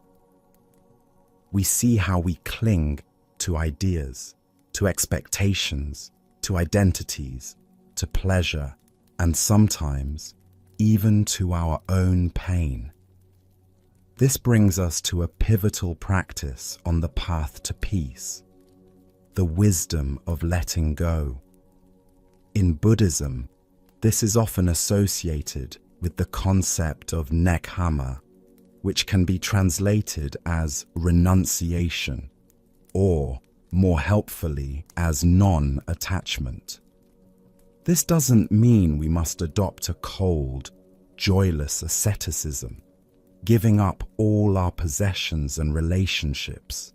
It points to a much deeper, more subtle, and profoundly liberating internal shift. It is the wise and compassionate release of our mental and emotional grip on things, allowing life to flow without our constant interference, management, and control. It is the discovery that true freedom is found not in getting more, but in needing less. There is a powerful ancient parable that illustrates this principle perfectly. A man was traveling through a dangerous wilderness and came to the bank of a wide, treacherous river teeming with unseen currents and dangers. There was no bridge and no boat. He knew that to stay where he was would be dangerous, as wild animals roamed the land. So using his ingenuity and effort, he gathered logs, sturdy branches, and tough vines. With great labor, he built a simple but effective raft. Pushing the raft into the water and paddling with a piece of wood, he was able to navigate the perilous currents and arrive safely on the other shore. When he arrived, he was immensely relieved and overflowing with gratitude for his raft. It had saved his life. He stood on the far bank, a place of safety and peace, and looked back at the raft bobbing gently in the shallows. He thought to himself, "This raft was so incredibly useful to me. It is a wonderful raft. I put so much work into it. It would be a waste to leave it behind. I might need it again later." And so, he hoisted the heavy, waterlogged, cumbersome raft onto his back and continued his journey inland. The other shore was a beautiful land of open meadows and rolling hills, but the man could barely enjoy it. He struggled and sweated under the immense weight of the raft. He couldn't walk freely through the beautiful fields of wildflowers. the raft got tangled in the trees of the forest, and he couldn't climb the hills to see the magnificent views. The very thing that had once been his instrument of liberation had become a terrible burden, a self-imposed prison.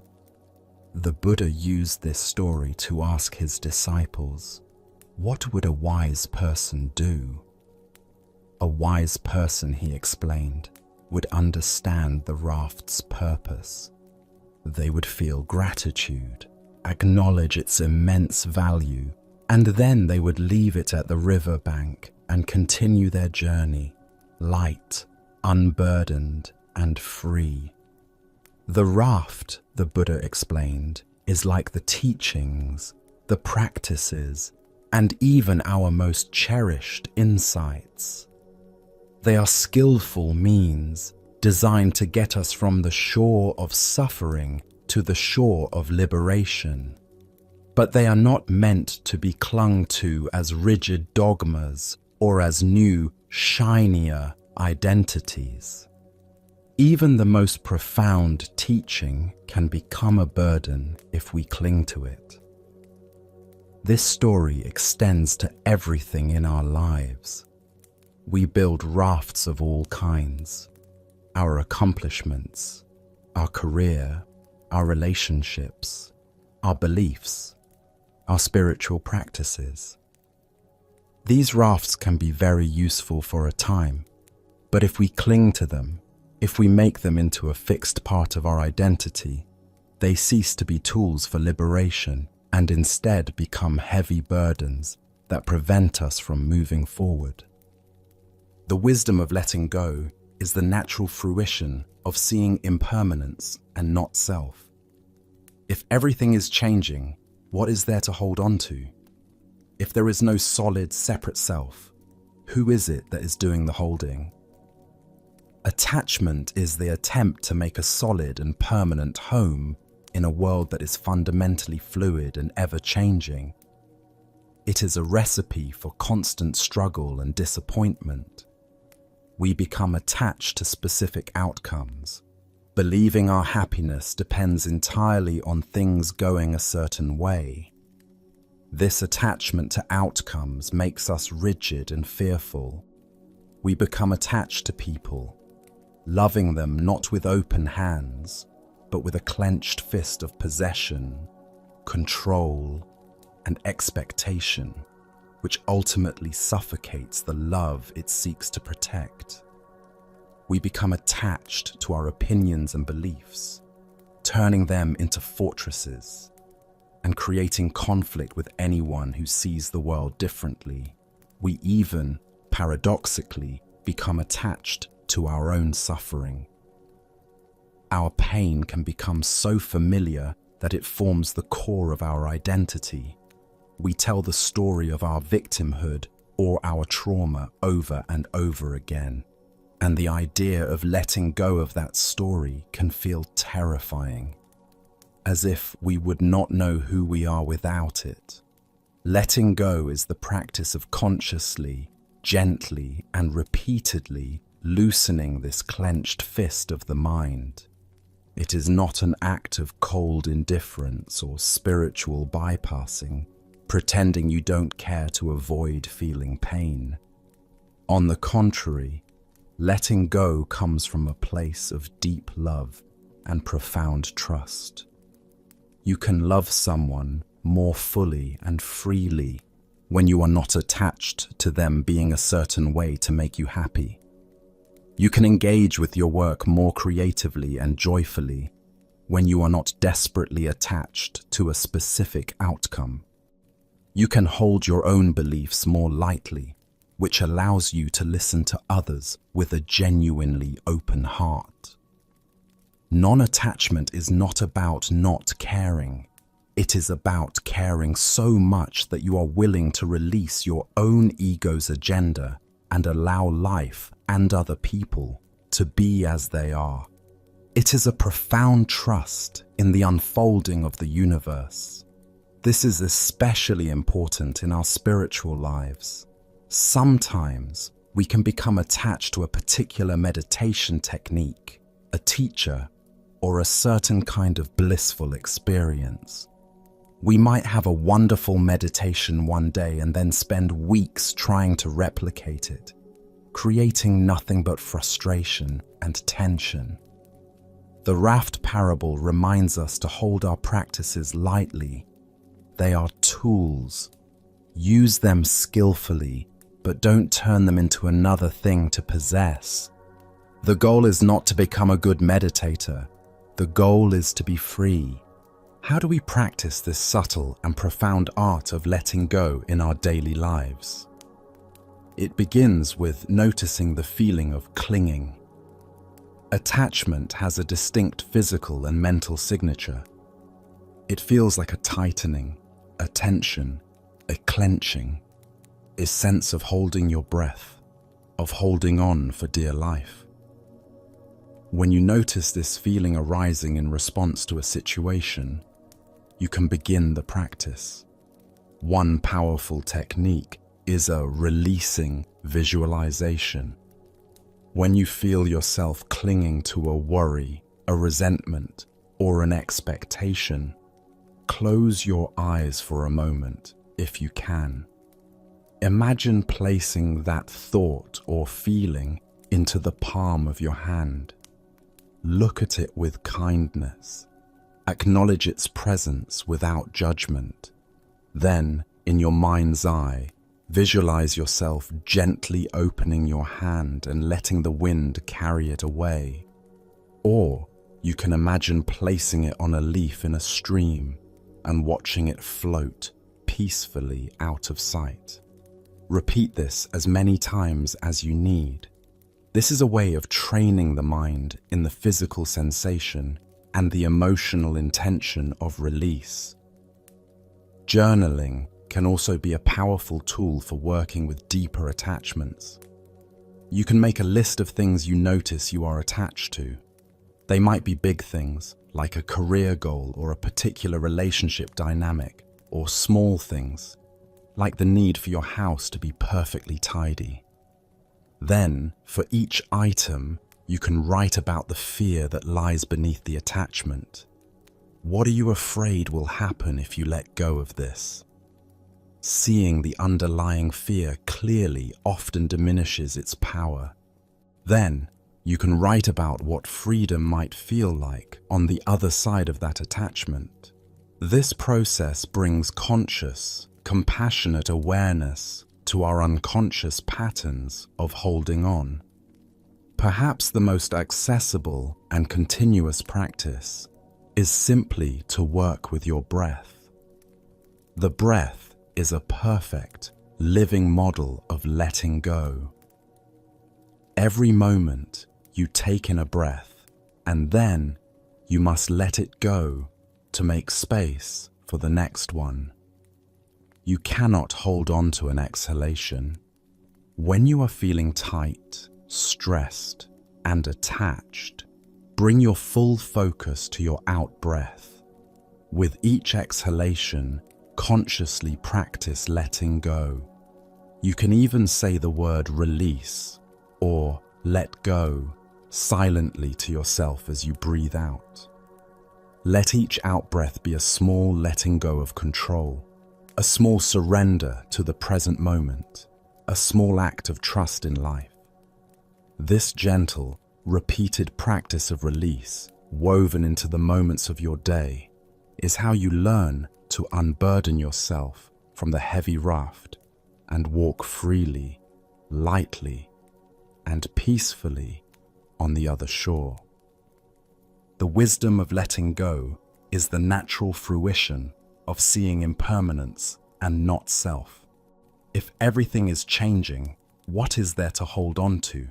If there is no solid, separate self, who is it that is doing the holding?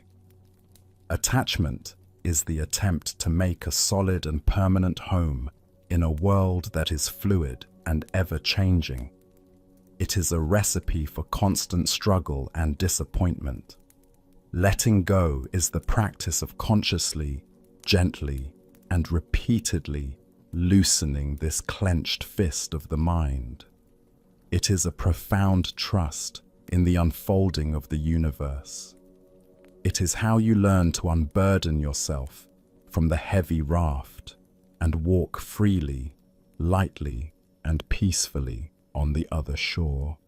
Let us pause here one last time before we bring our journey to a close. Take a slow, deep breath in, feeling the stillness of this moment.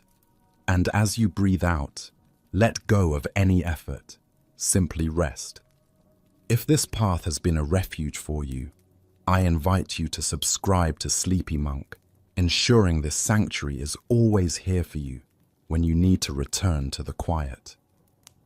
Now, as we near the end of our journey together, we venture into a teaching that is often considered the deepest and most profound in the Buddhist tradition. It is the wisdom of emptiness, or shunyata. The word emptiness can sound frightening or nihilistic, as if it means that nothing matters or nothing exists. But this is a complete misunderstanding. In Buddhism, emptiness does not mean non-existence. It means empty of a separate, independent, or intrinsic self. It is the ultimate expression of the interconnectedness we have already explored. It is the radical truth that everything is what it is only because of everything else.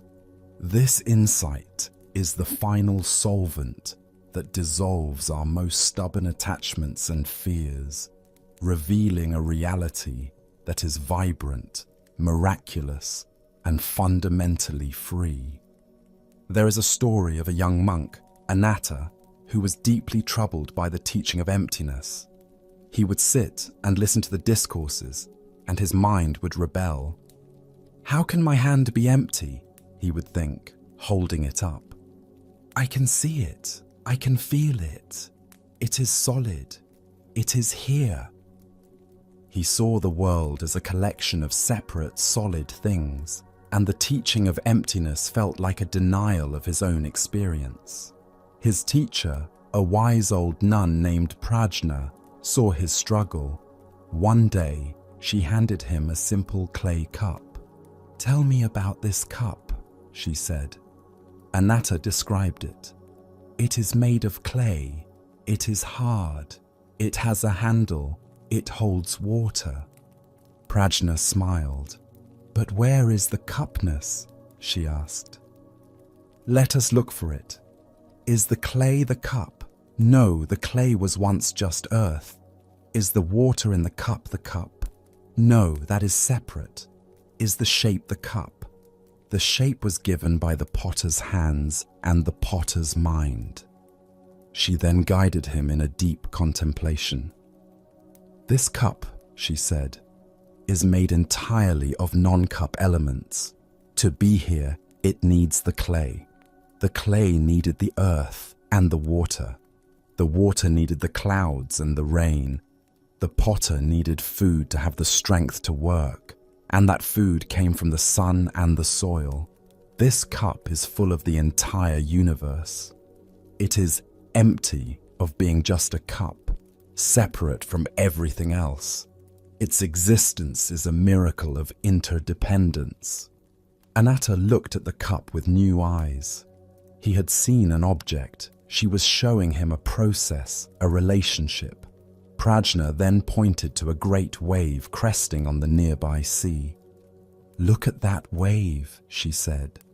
"It has a beginning, a middle, and an end. It has a shape, a height, a power. It is clearly a wave. But can you find anything in that wave that is not the ocean? The wave is empty of a separate self. It is nothing more and nothing less than the ocean, waving. It arises from the ocean, and it will dissolve back into the ocean. Because it is empty of a separate self, it is full of all the water in the sea." In that instant, Anatta understood. He looked down at his own hand again. He saw not a solid, separate object, but a temporary manifestation of the universe. He saw his parents and his ancestors in his hand. He saw the sun, the air, the water, and all the food he had ever eaten. His hand was empty of being just his hand. And because of that, it was full of all of life. The fear he felt around the word emptiness dissolved into a feeling of profound connection and awe. The wisdom of emptiness, or shunyata, is the ultimate antidote to our delusion of separateness. We walk through the world perceiving a solid me and a collection of solid others and things. This perception is the root of clinging as we try to possess these things, and the root of aversion as we try to push them away. Emptiness reveals that these solid lines we draw are illusions created by the mind. In reality, everything co-arises in a seamless, unified field. Form is emptiness. Emptiness is form, states the Heart Sutra, one of the most famous Buddhist texts. This means that the form of the wave is inextricably linked to its emptiness of being separate from the ocean. The form of the cup is dependent on its emptiness of a solitary existence. They are not two different things. They are two aspects of the same reality. When we understand this, our relationship with life changes dramatically. We stop clinging so tightly to things because we see they have no independent essence to grasp. A painful emotion arises. Instead of seeing it as a solid, terrible thing that is happening to me, we can see it as a temporary wave of energy arising from countless causes and conditions, empty of any solid core. Seeing its emptiness allows us to be with it without being overwhelmed by it. A moment of great joy arises. Instead of desperately trying to hold on to it, we can savor its beauty, knowing that it too is a transient wave, a gift of the interdependent universe. We can love it without needing to possess it. This is not a dry, intellectual understanding. It is a felt sense of liberation. When we see the emptiness of all phenomena, we become fearless. What is there to be afraid of losing when nothing was ever a separate, possessible thing in the first place? What fixed self is there to be threatened? Seeing emptiness allows us to dance with life, to engage with it fully, with an open, loving, and spacious heart. We are no longer a frightened ego trying to defend its tiny territory. We become the open space in which the whole dance of life unfolds. To touch this wisdom, we practice by deconstructing our experience. This is not as complicated as it sounds. It is a subtle shift in perception. Take a moment to look at any object in the room with you right now: a lamp, a book, a table. Look at it and then begin to mentally break it down into its non-object parts.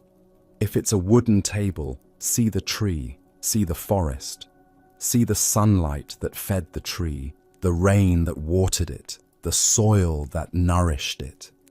See the logger who cut the tree, the carpenter who shaped the wood, the tools they used, and the people who made the tools.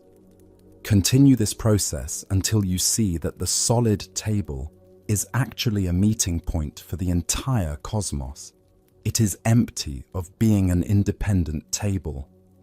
This practice can be applied to anything. Contemplate your own body. See that it is made of non-body elements: the food you ate, the water you drank, the air you breathe, the genetic information from your parents and ancestors. See that your body is not yours, but a temporary loan from the universe. This is not to diminish its preciousness, but to enhance it. You can also apply this to your emotions. When a strong feeling like anger arises, instead of identifying with it, investigate it. Where is it in your body? Does it have a solid center, or is it a collection of changing sensations? Heat in the chest, tension in the jaw, a rush of energy. Notice the thoughts that are feeding it. See that the anger is not a single, solid thing. It is a process, a confluence of thoughts and sensations, arising due to causes and conditions. When you see it this way, you deconstruct its power. You see its emptiness, and it can no longer command you. The ultimate practice of seeing emptiness is simply to rest in open awareness, without labeling or conceptualizing. When you let go of all the stories and judgments, what remains is a direct, vibrant, and luminous reality. In this state, you don't think about emptiness. You are the spacious, open awareness in which the interdependent nature of reality reveals itself moment by moment. This understanding of reality, where everything is interconnected and every action has a consequence, leads us to the crucial teaching of karma. This is perhaps one of the most misunderstood concepts from the East. Karma is not a system of cosmic reward and punishment meted out by an external judge. It is simply the natural law of cause and effect. It is the truth that our actions, motivated by our intentions, create our world.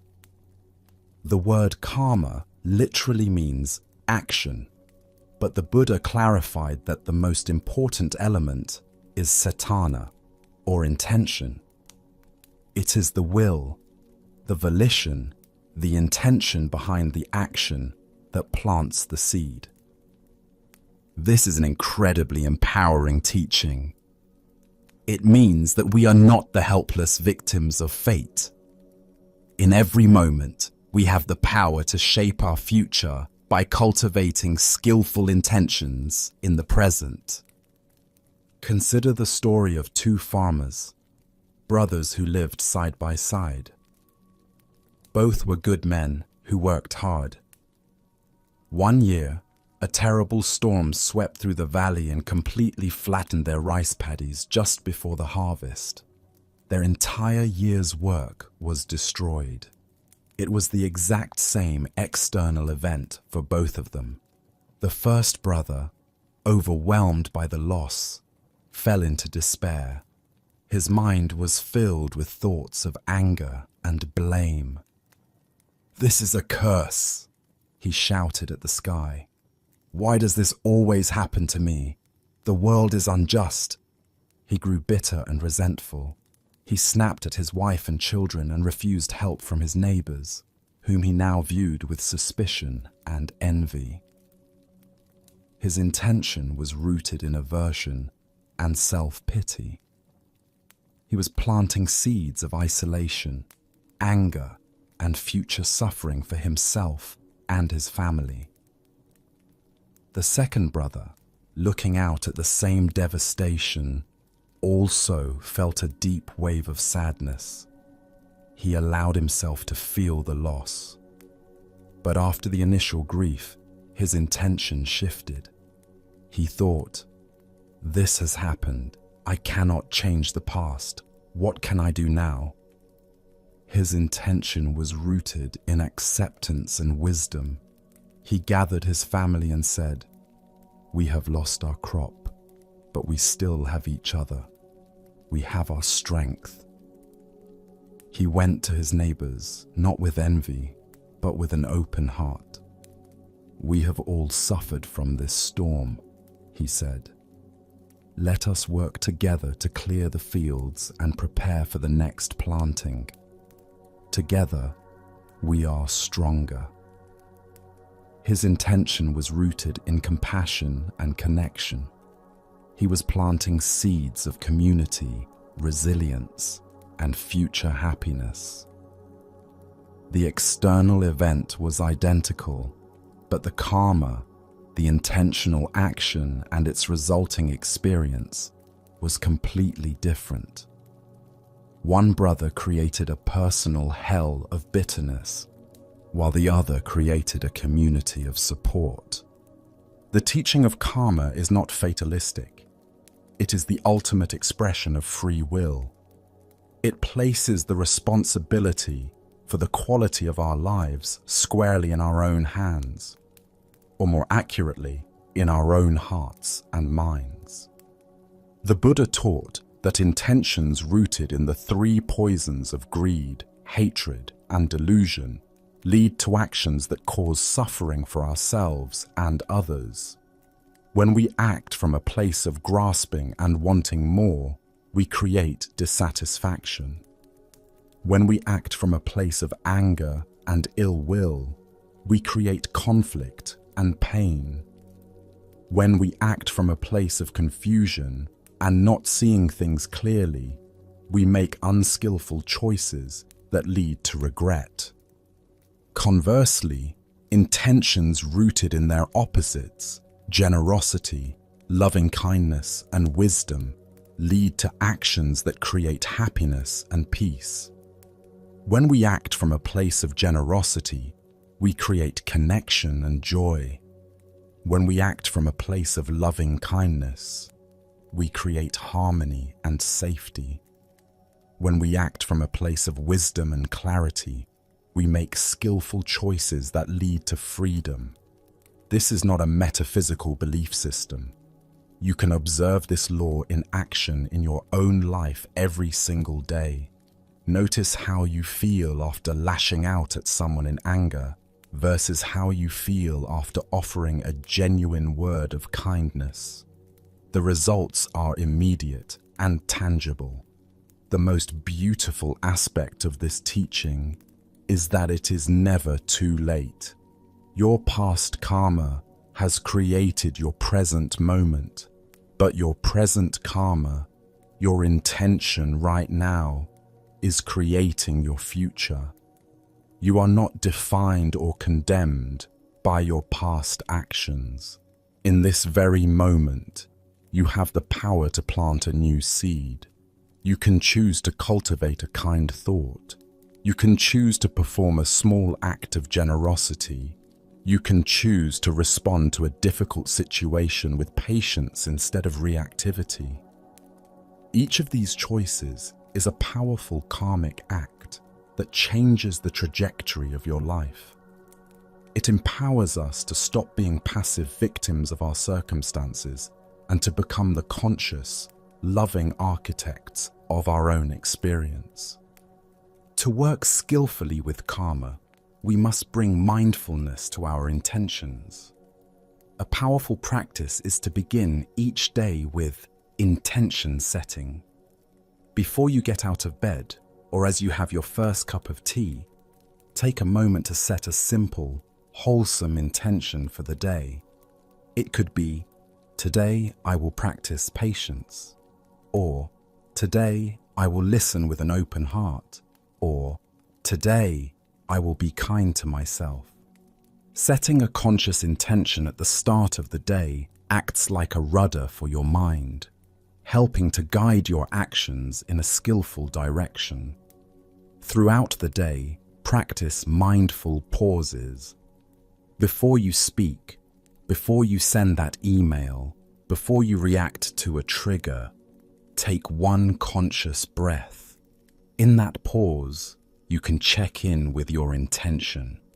Is what I am about to say or do coming from a place of kindness and clarity, or from a place of fear, anger, or ego?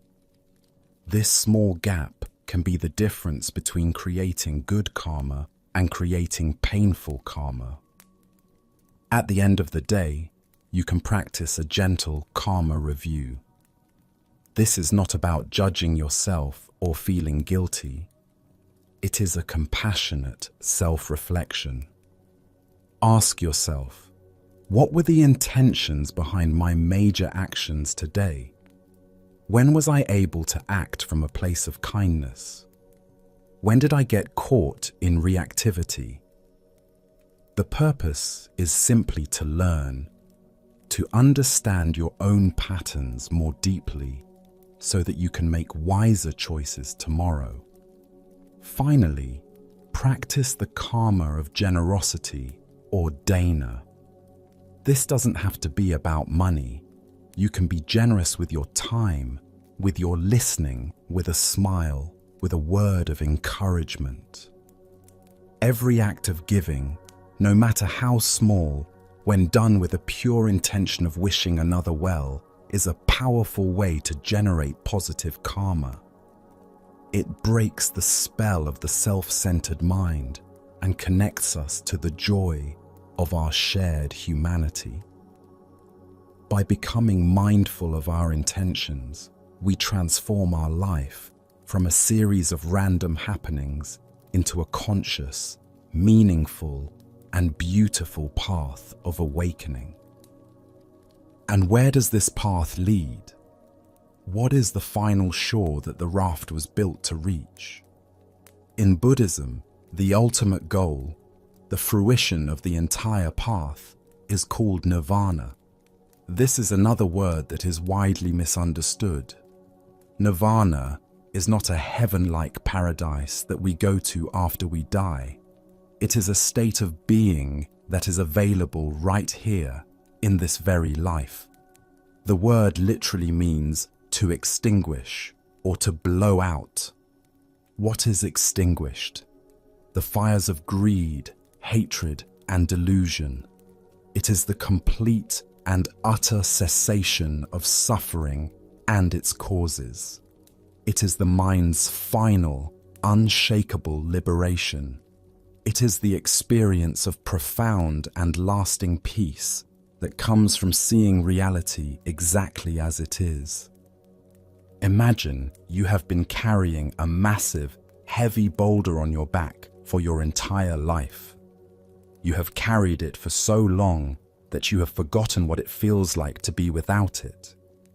You assume that the aching in your shoulders and the strain in your legs is just the normal state of being. The weight dictates how you walk, where you can go, and how you see the world. Every movement is an effort. Then, one day, through great practice and insight, you finally understand that you can put the boulder down. You lean over, and with a great sigh of release, you let it roll off your back and settle onto the earth. In that moment, what do you feel? An indescribable lightness, a freedom you never knew was possible, a profound sense of ease and relief. The air feels different. The light looks brighter. You can stand up straight for the first time. You can run, you can dance. That feeling of relief, of unburdening, of final release, that is a metaphor for nirvana. It is not an escape from life. It is the beginning of truly living, free from the crushing weight of our mental burdens. Nirvana is the natural result of seeing the truths we have been exploring. When you truly and deeply realize the truth of impermanence, your clinging to fleeting pleasures is extinguished. When you truly and deeply realize the truth of not self, the ego's desperate projects of self-preservation and self-aggrandizement are extinguished. When you truly and deeply realize the truth of dukkha and its cause, your relentless craving is extinguished. The extinguishing of these fires is nirvana.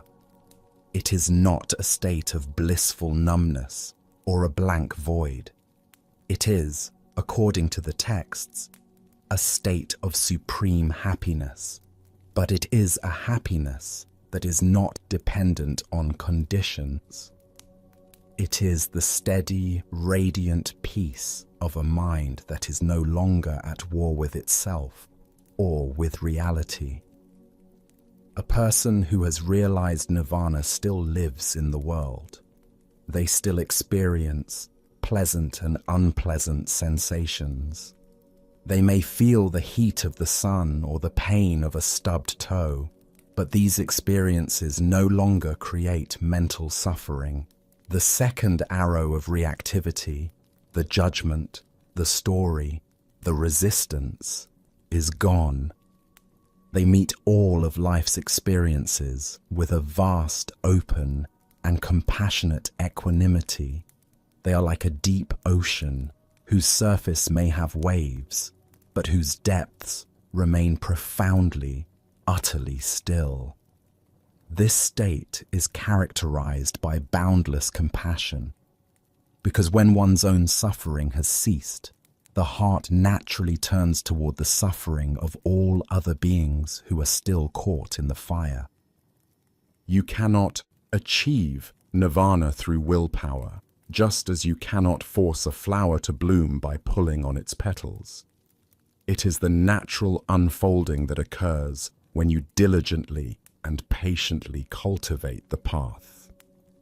The practice for realizing nirvana is the path itself. The application is to trust the process. The way to the other shore is to continue using the raft skillfully. Therefore, the final practice is simply this: to continue to practice mindfulness, bringing your attention back to the present moment again and again. To continue to practice compassion, watering the seeds of kindness for yourself and others. To continue to investigate the nature of your experience, seeing the truth of impermanence and not self. To continue to practice letting go, loosening your grip on all the things that cause you stress. Each mindful breath, each kind thought, each moment of seeing clearly is a step on the path. There is no magic formula. The path is the goal.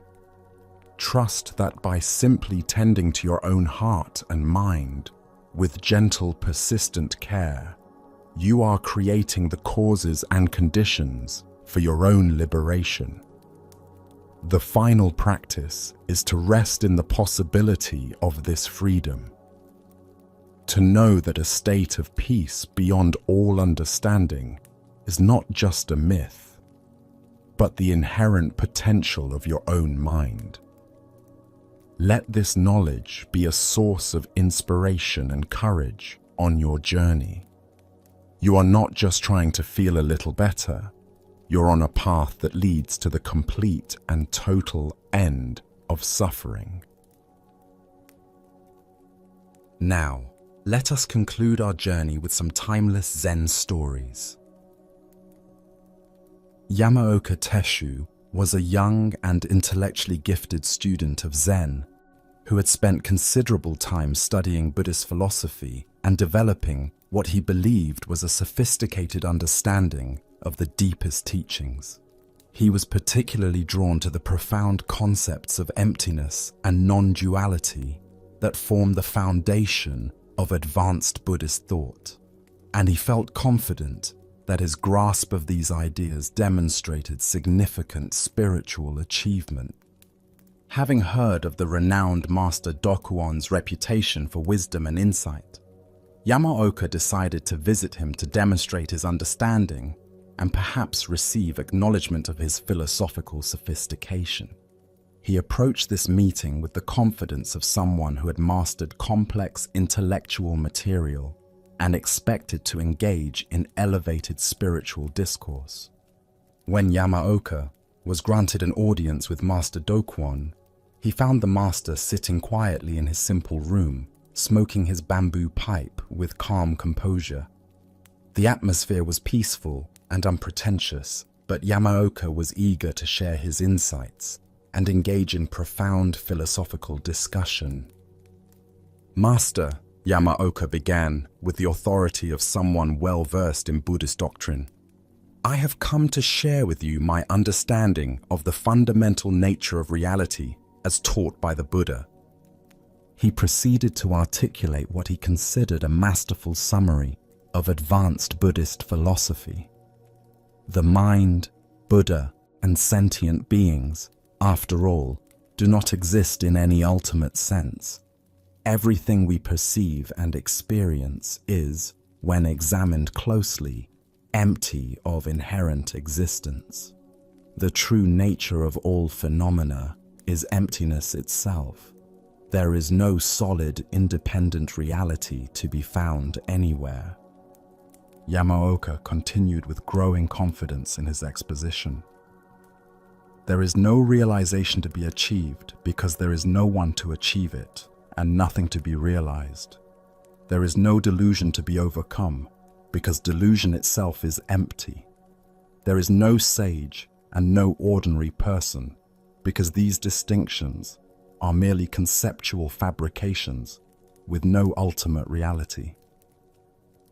Furthermore, he concluded with evident satisfaction in his philosophical precision, there is no one who gives teachings and nothing to be received, no teacher and no student, because all such dualities are illusions created by conceptual thinking that fails to recognize the fundamental emptiness of existence. Throughout this lengthy philosophical presentation, Master Dokuon continued smoking his pipe in silence, showing no particular reaction to Yamaoka's elaborate exposition of Buddhist metaphysics. His face remained calm and neutral, neither impressed nor dismissive of the young man's intellectual display. When Yamaoka finished his discourse and waited expectantly for some acknowledgement of his understanding, Master Dokuon made no verbal response. Instead, he continued smoking quietly for several more moments, as if considering what he had heard. Then, without any warning or explanation, Master Dokuon picked up his bamboo pipe and struck Yamaoka hard on the head with it. The blow was unexpected and quite painful. Yamaoka immediately jumped up from his seated position, his face flushed with anger and indignation. His philosophical composure vanished instantly, replaced by very human emotions of pain, surprise, and rage. "Why did you hit me?" he demanded, his voice filled with outrage. "What kind of teaching method is this? How dare you strike a visitor who came here respectfully to discuss the Dharma?" Master Dokuon looked at the angry young man with a slight smile playing at the corners of his mouth. "If nothing exists," he said calmly, "where did this anger come from?" Yamaoka stood there speechless, his entire philosophical framework suddenly revealed as inadequate to address his immediate experience. All his sophisticated understanding of emptiness and non-existence had dissolved the moment he encountered actual pain and genuine emotional reaction. His intellectual grasp of Buddhist concepts proved completely useless when faced with the direct reality of his own mind's responses. The Buddha taught, "Do not believe in anything simply because you have heard it. Do not believe in anything simply because it is spoken and rumored by many. But after observation and analysis, when you find that anything agrees with reason and is conducive to the good and benefit of one and all, then accept it and live up to it." This ancient wisdom illuminates the crucial difference between intellectual acceptance of spiritual teachings and authentic realization that transforms how we actually live. What emerges from this story is a teaching about the vast gap that can exist between conceptual understanding and embodied wisdom. Yamaoka could articulate sophisticated Buddhist philosophy with impressive precision, but his understanding remained purely intellectual rather than experiential. When challenged by immediate reality, his concepts offered no real guidance or stability. This tale unveils a pattern that appears frequently in spiritual development: the accumulation of spiritual knowledge that remains separate from actual transformation. We can study teachings about non-attachment while remaining deeply attached to our spiritual identity. We can understand theories about the illusory nature of the ego while defending our self-image with great intensity. We can master the vocabulary of enlightenment while remaining caught in the same emotional patterns we've always experienced. Master Dokuan's teaching method was both skillful and direct. Rather than engaging in abstract philosophical debate, he created an immediate situation that would reveal the difference between Yamaoka's concepts and his actual level of realization. The pipe striking his head wasn't an act of aggression, but a compassionate teaching device designed to show the young man where his understanding remained merely theoretical. Why do we sometimes mistake intellectual comprehension for genuine spiritual attainment? The thinking mind is seductive in its ability to create elaborate frameworks that give us a sense of understanding and progress. When we can explain complex spiritual concepts fluently, we naturally feel that we've achieved something significant. But as Yamaoka discovered, conceptual knowledge often proves inadequate when we encounter actual challenges to our equanimity. The anger that arose when Yamaoka was struck revealed the gap between his philosophical stance and his emotional reality. If he had truly realized the emptiness of existence he described so eloquently, physical pain and unexpected treatment wouldn't have triggered such an immediate and intense reaction. His anger demonstrated that despite his sophisticated rhetoric, his sense of self remained very much intact and reactive. Consider how this teaching might apply to your own spiritual or personal development. Are there areas where your intellectual understanding exceeds your actual capacity to embody what you know? Perhaps you understand the principles of mindfulness while still becoming lost in anxious thoughts during stressful situations. Maybe you believe in the importance of compassion while finding yourself harshly critical of people whose behavior annoys you. This pattern appears beyond formal spiritual contexts in any domain where knowledge and practice diverge. We might understand the psychology of healthy relationships while still falling into dysfunctional communication patterns during conflict. We could know a great deal about nutrition and exercise while maintaining habits that don't support our well-being. The pipe in this story represents any experience that tests whether our understanding has moved beyond the conceptual level into genuine embodiment. These tests often arrive unexpectedly. A criticism that triggers defensiveness, a setback that reveals hidden attachments, or a conflict that exposes the gap between our spiritual ideals and our actual responses. Zen Buddhism emphasizes direct experience over intellectual knowledge precisely because concepts alone cannot transform consciousness. We can study meditation techniques extensively, but sitting quietly with a restless mind for 20 minutes often teaches us more about the nature of awareness than reading countless books about mindfulness theory. Master Dokuan's question, "Where did this anger come from?" pointed directly to the contradiction between Yamaoka's philosophical position and his immediate experience. If nothing truly exists, including the self that could be offended, then anger should have no basis for arising. The fact that anger did arise so quickly and intensely revealed that Yamaoka's realization of emptiness remained conceptual rather than experiential. The Buddha said, "However many holy words you read, however many you speak, what good will they do you if you do not act upon them?"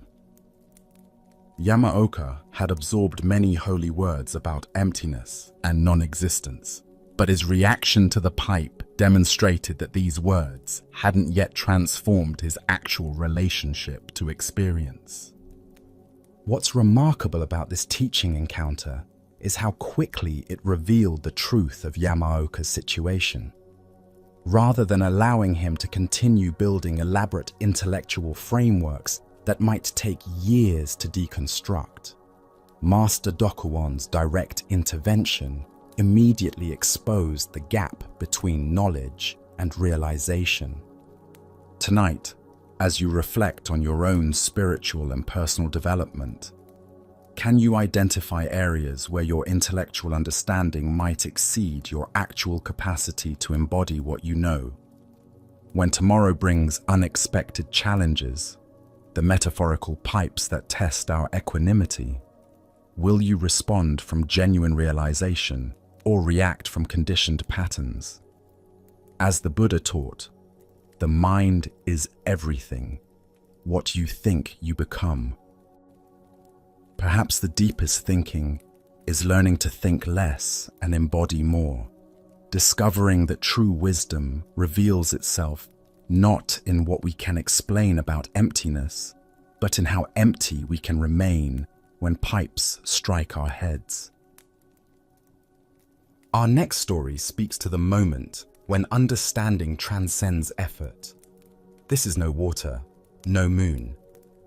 The nun Chiono had devoted many years to intensive Zen study and practice. She spent countless hours in meditation, wrestling with profound koans and contemplating the deepest teachings of the Buddha. Her dedication was unwavering. She rose before dawn each day, sat in perfect posture through pain and discomfort, and approached her spiritual practice with the kind of fierce determination that impressed even her teachers. Despite her sincere efforts and obvious commitment, enlightenment continued to elude her. She could understand the concepts intellectually, speak eloquently about emptiness and non-duality, and even guide other students through basic meditation techniques. But the final breakthrough, the direct realization that would transform her understanding completely, remained just beyond her grasp. Years passed this way. Chiono began to feel a growing frustration with her practice. She watched as other students seemed to achieve insights that remained mysterious to her. She questioned her methods, intensified her efforts, and sometimes wondered if she lacked some essential capacity for awakening that others possessed naturally. One night, after a particularly long day of meditation and study, Chiono was walking slowly back to her small quarters. She carried an old wooden water pail that she had filled at the well earlier that evening. The pail was ancient, held together by strips of bamboo that had grown worn and weak with age. It had served faithfully for many years, but she could feel it becoming increasingly fragile in her hands. As she walked through the moonlit courtyard, she became mesmerized by the sight before her. The full moon hung perfectly in the dark sky above, its bright light illuminating the temple grounds with a soft, ethereal glow. But what captured her attention was the reflection of that moon in the water she carried. There, contained within her humble pail, was a perfect, unbroken circle of light. The moon itself, complete and radiant, held in water. She walked carefully, almost reverently, watching this reflected moon dance gently with each step she took. The image was so clear, so perfect, that it seemed as real as the moon in the sky above. For a moment, she felt she was carrying something sacred, transporting this luminous presence from the well to her room. Suddenly, without warning, the aged bamboo strips that held the pail together finally gave way. The bottom of the bucket fell out completely, and all the water rushed to the ground in a single, swift motion.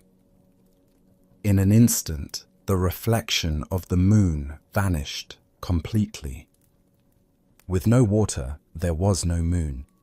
At that precise moment, watching the reflected moon disappear as the water hit the earth, Chiyono experienced complete liberation. All her years of seeking, striving, and effort suddenly revealed themselves as unnecessary. The very thing she had been chasing, enlightenment, awakening, understanding, had never been separate from her to begin with. Like the moon's reflection, it had appeared to exist independently, but it was simply the natural expression of what was already present. Buddha spoke of this when he said, "Look within, you are the Buddha." The deeper teaching here shows us that spiritual realization often comes not through accumulation, but through release, not through grasping, but through letting go. This ancient tale illuminates a fundamental paradox in all spiritual seeking. We begin the path believing that enlightenment is something we must acquire, achieve, or attain through effort and discipline. We imagine it as a distant goal, a state of consciousness we don't currently possess, but might earn through sufficient practice and dedication. Chiyono's years of sincere effort weren't wasted. They were necessary preparation, like tenderizing the soil before planting seeds. But her breakthrough came precisely when she stopped trying to capture and hold on to spiritual realization, and instead witnessed its natural arising and dissolving. Why do we find it so difficult to recognize what is already present? The seeking mind creates the very separation it hopes to overcome. When we believe that awakening exists out there or in the future, we overlook the awareness that is reading these words right now, the consciousness that experiences thoughts and emotions without being limited by them. Consider how this pattern plays out in your own spiritual life or personal development. Do you sometimes feel like you're chasing insights, trying to grasp peace, or working to achieve a state of mind that seems just beyond reach? The very effort to capture these experiences can prevent us from recognizing that the awareness capable of seeking is already what we're seeking. This doesn't mean abandoning all spiritual practice or personal growth efforts. Chiyono's years of discipline created the conditions for her realization, but it does point toward a different relationship with practice, engaging wholeheartedly while holding the results lightly, like carrying water that might spill at any moment. Zen master Bankei expressed this understanding when he said, "The unborn is the Buddha mind itself. When you have realized this fact, the Buddha mind with which you were born from your mother has done the Buddha's work from the very beginning." What we're seeking in meditation, therapy, or personal growth is the recognition of what was never absent. The water and moon in the story represent the apparent duality between seeker and sought, between the ordinary mind and the awakened mind.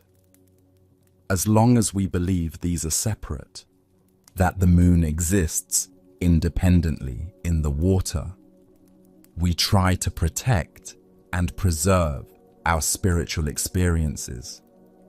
But when the container breaks, we discover that the separation was illusory. This teaching extends beyond formal spiritual practice into every area of life where we chase happiness, success, or fulfillment. as if these were objects to be acquired rather than expressions of our true nature. The perfect relationship, the ideal job, the peaceful state of mind. These are often reflections we try to capture and hold, not recognizing that their essence is already present in our capacity to appreciate and seek them. In Zen practice, we learn to trust the process of natural unfolding rather than forcing insights or demanding particular experiences. Sometimes the most profound understanding comes when we stop trying so hard to understand, when we let the bottom fall out of our containers and allow our carefully constructed spiritual images to dissolve. The Buddha taught, "The one who has conquered himself is a far greater hero than he who has defeated 1,000 times 1,000 men." The conquest Chiono achieved was not victory over ignorance, but recognition that the battle itself was based on a misunderstanding.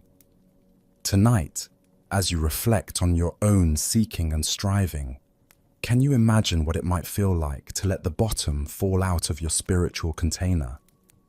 What would happen if you stopped trying to capture and hold on to your insights and instead trusted the natural wisdom that already animates your seeking? As the Buddha reminded us, within you there is a stillness and a sanctuary to which you can retreat at any time and be yourself. Perhaps what we're looking for has been looking through our eyes all along. Let us now turn to a story about recognizing our true worth through the eyes of those who can truly see. This is the value of a diamond. A young student was walking along a riverbank one peaceful afternoon when something caught his eye among the smooth stones at the water's edge. Reaching down, he picked up what appeared to be an unusually beautiful stone, larger than his fist, with an interesting crystalline structure that caught the light in intriguing ways. Though he didn't know exactly what it was, something about the stone's appearance suggested it might be more than just an ordinary river rock. Curious about his find, the student took the stone to his Zen master. "Master," he said, bowing respectfully, "I found this stone by the river. I wonder if it has any value at all, or if it's just another piece of ordinary rock." The master examined the stone briefly, turning it over in his weathered hands. Without giving away what he might have suspected about its true nature, he looked at his student thoughtfully. "Go to the marketplace," he instructed, "and find out what people think this stone is worth. But remember this carefully. No matter what anyone offers you, do not sell it. Simply learn what they would pay and return to me with that information." Following his teacher's instructions, the student went first to the bustling marketplace in the center of town. He approached a merchant who was selling oranges from a colorful cart, fresh fruit piled high in attractive displays. "Excuse me," the student said politely, showing the man his stone. "Could you tell me what you think this might be worth?" The orange merchant glanced at the stone casually, seeing only an interesting but ultimately common rock. "Well," he said, after a moment's consideration, "it's certainly larger and prettier than most stones. I'd be willing to give you 10 oranges for it. That seems like a fair trade." The student thanked him respectfully and continued through the marketplace. Next, he approached a woman selling vegetables, her stall filled with fresh produce from the local farms. "What do you think this stone might be worth?" he asked, holding it out for her inspection. The vegetable seller looked more carefully than the orange merchant had, noting the stone's unusual clarity and weight. "This is quite an attractive specimen," she said thoughtfully. "I'd offer you a whole sack of my finest potatoes for it. That would feed you for weeks." Again, the student declined politely and moved on. He then sought out a goldsmith, a man whose expertise with precious materials was well known throughout the region. Surely someone who worked with valuable metals and gems would have a better understanding of what he had found. The goldsmith took the stone and examined it much more carefully than the previous merchants. He held it up to the light, studied its internal structure, and weighed it in his experienced hands. His eyes grew wide with recognition and excitement. "My boy," he said with obvious enthusiasm, "this is no ordinary stone. This is a very rare and valuable gem. I will give you 500 gold coins for it.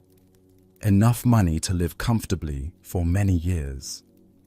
The student was amazed by this dramatic increase in the stone's perceived value. But he remembered his master's instructions and respectfully declined the goldsmith's generous offer. Finally, he sought out the most respected jeweler in the entire city, an elderly man renowned for his expertise with the most precious stones and his service to wealthy nobles and royalty. This jeweler had handled treasures that belonged to kings and queens, and his knowledge was considered unparalleled. The old jeweler took the stone with reverent care, holding it up to examine it in the bright light streaming through his shop window. He turned it slowly, studying every facet and internal reflection. His expression gradually transformed from professional interest to profound awe and wonder. After several minutes of careful examination, he gently placed the stone on a soft velvet cloth and looked at the student with deep respect. "Young man," he said in a voice filled with reverence, "where did you acquire this extraordinary treasure? This is not merely a stone. It is one of the most magnificent diamonds I have ever encountered in my entire career. It is absolutely priceless. I could not afford to purchase it, even if I sold everything I own, my entire shop, my house, all my possessions combined, would not be sufficient to pay for what this is truly worth." The student returned to his master with wonder and confusion, recounting each encounter and the dramatically different valuations he had received. The Zen master listened to each part of the story with a knowing smile. "You see," the master said gently when the student had finished, "the orange merchant and the vegetable seller saw only an interesting rock because that was the limit of their perception. The goldsmith recognized its material value because he had the knowledge to identify precious stones. But only the master jeweler could see its true, immeasurable worth because he possessed the deepest understanding and the most refined perception." The master paused, looking directly into his student's eyes. "Your life is like that diamond. You can choose to see yourself as having little value, like the first merchants did. You can recognize some of your worth, like the goldsmith did, or you can understand that you are absolutely priceless, as the master jeweler recognized. The choice of how to value yourself depends entirely on the quality of perception you bring to looking at your own life." The Buddha once said, "If we could see the miracle of a single flower clearly, our whole life would change." This teaching relates profoundly to how we perceive not only the world around us, but ourselves within it. What emerges from this story is a powerful truth about the relationship between perception and value, between the clarity of our vision and our ability to recognize what is precious. The diamond's inherent worth never changed. What changed was the level of understanding and appreciation each person brought to examining it. This ancient wisdom illuminates how we often undervalue ourselves because we're looking through the eyes of those who cannot see clearly, rather than those who can recognize true worth. We might spend our lives seeking validation from people who, like the orange merchant, can only see surface appearances and obvious utility. Or we might feel satisfied when someone recognizes our material accomplishments, like the goldsmith did, without realizing that our deepest value transcends any external achievement. Why do we find it so difficult to recognize our own priceless nature? We're often conditioned to measure our worth through external metrics, our productivity, our achievements, our social status, or our ability to meet others' expectations. These measurements, while not entirely meaningless, are like seeing a diamond and thinking only about how many oranges it might buy. Consider how this teaching applies to your relationship with yourself. Do you sometimes evaluate your worth based on your job performance, your appearance, your relationship status, or your financial situation? These aspects of life matter in practical terms, but they're like the goldsmith's valuation, real but limited compared to your inherent, unmeasurable value. The different levels of perception in the story also reveal how we might seek recognition from people who lack the capacity to see us clearly. When we feel hurt because someone doesn't appreciate our efforts, doesn't understand our perspective, or doesn't recognize our contributions, we might be expecting the orange merchant to see a diamond. This doesn't mean dismissing all feedback or becoming arrogant about our worth. Rather, it means developing the discernment to recognize who has the clarity of perception to truly see us. The master jeweler's recognition was valuable precisely because it came from deep knowledge and refined understanding. Zen teacher Dogen wrote, "To study the Buddha way is to study the self. To study the self is to forget the self." As we develop greater understanding of our true nature through practice and self-reflection, we begin to see ourselves through increasingly clear perception, like moving from the orange merchant's eyes toward the master jeweler's vision. This teaching also applies to how we see others. When we look at people through limited perception, we might see only their obvious characteristics or social roles. But when we develop the master jeweler's quality of attention, we begin to recognize the priceless nature present in every person we encounter. Tonight, as you reflect on how you've been valuing yourself lately, can you imagine looking at your life through the master jeweler's eyes? What would shift if you truly recognized that your worth is not dependent on your achievements, your appearance, your productivity, or anyone else's opinion? As the Buddha taught, what we think, we become. When we see ourselves as priceless, we begin to live from that understanding, naturally expressing the diamond nature that was never actually hidden. Our journey through these teachings now comes to a gentle close. We have walked a long way together, from the simple acknowledgement of life's friction to the profound peace of letting go. We have seen that our suffering comes not from life itself, but from our resistance to its flow. We have discovered that beneath the passing clouds of our thoughts and emotions, the sky of our awareness is always clear and untouched. We have learned to tune the strings of our heart, finding the middle way of balance, and to water the garden of our mind with the unconditional warmth of loving kindness. We have seen that we are not isolated islands, but waves in a single, magnificent ocean of being. Now, let us bring these threads together in a final moment of practice. Find a comfortable position and gently close your eyes. Take a deep breath in and a long, slow breath out. Let your body feel heavy, supported, and at rest. Bring your awareness to the feeling of the air touching your nostrils. Just for this moment, let this be your anchor. If thoughts arise, see them as clouds drifting through the vast, open sky of your mind. You are the sky, not the clouds. Let them come and let them go. Now, feel into your heart space. Imagine a small, warm light in the center of your chest.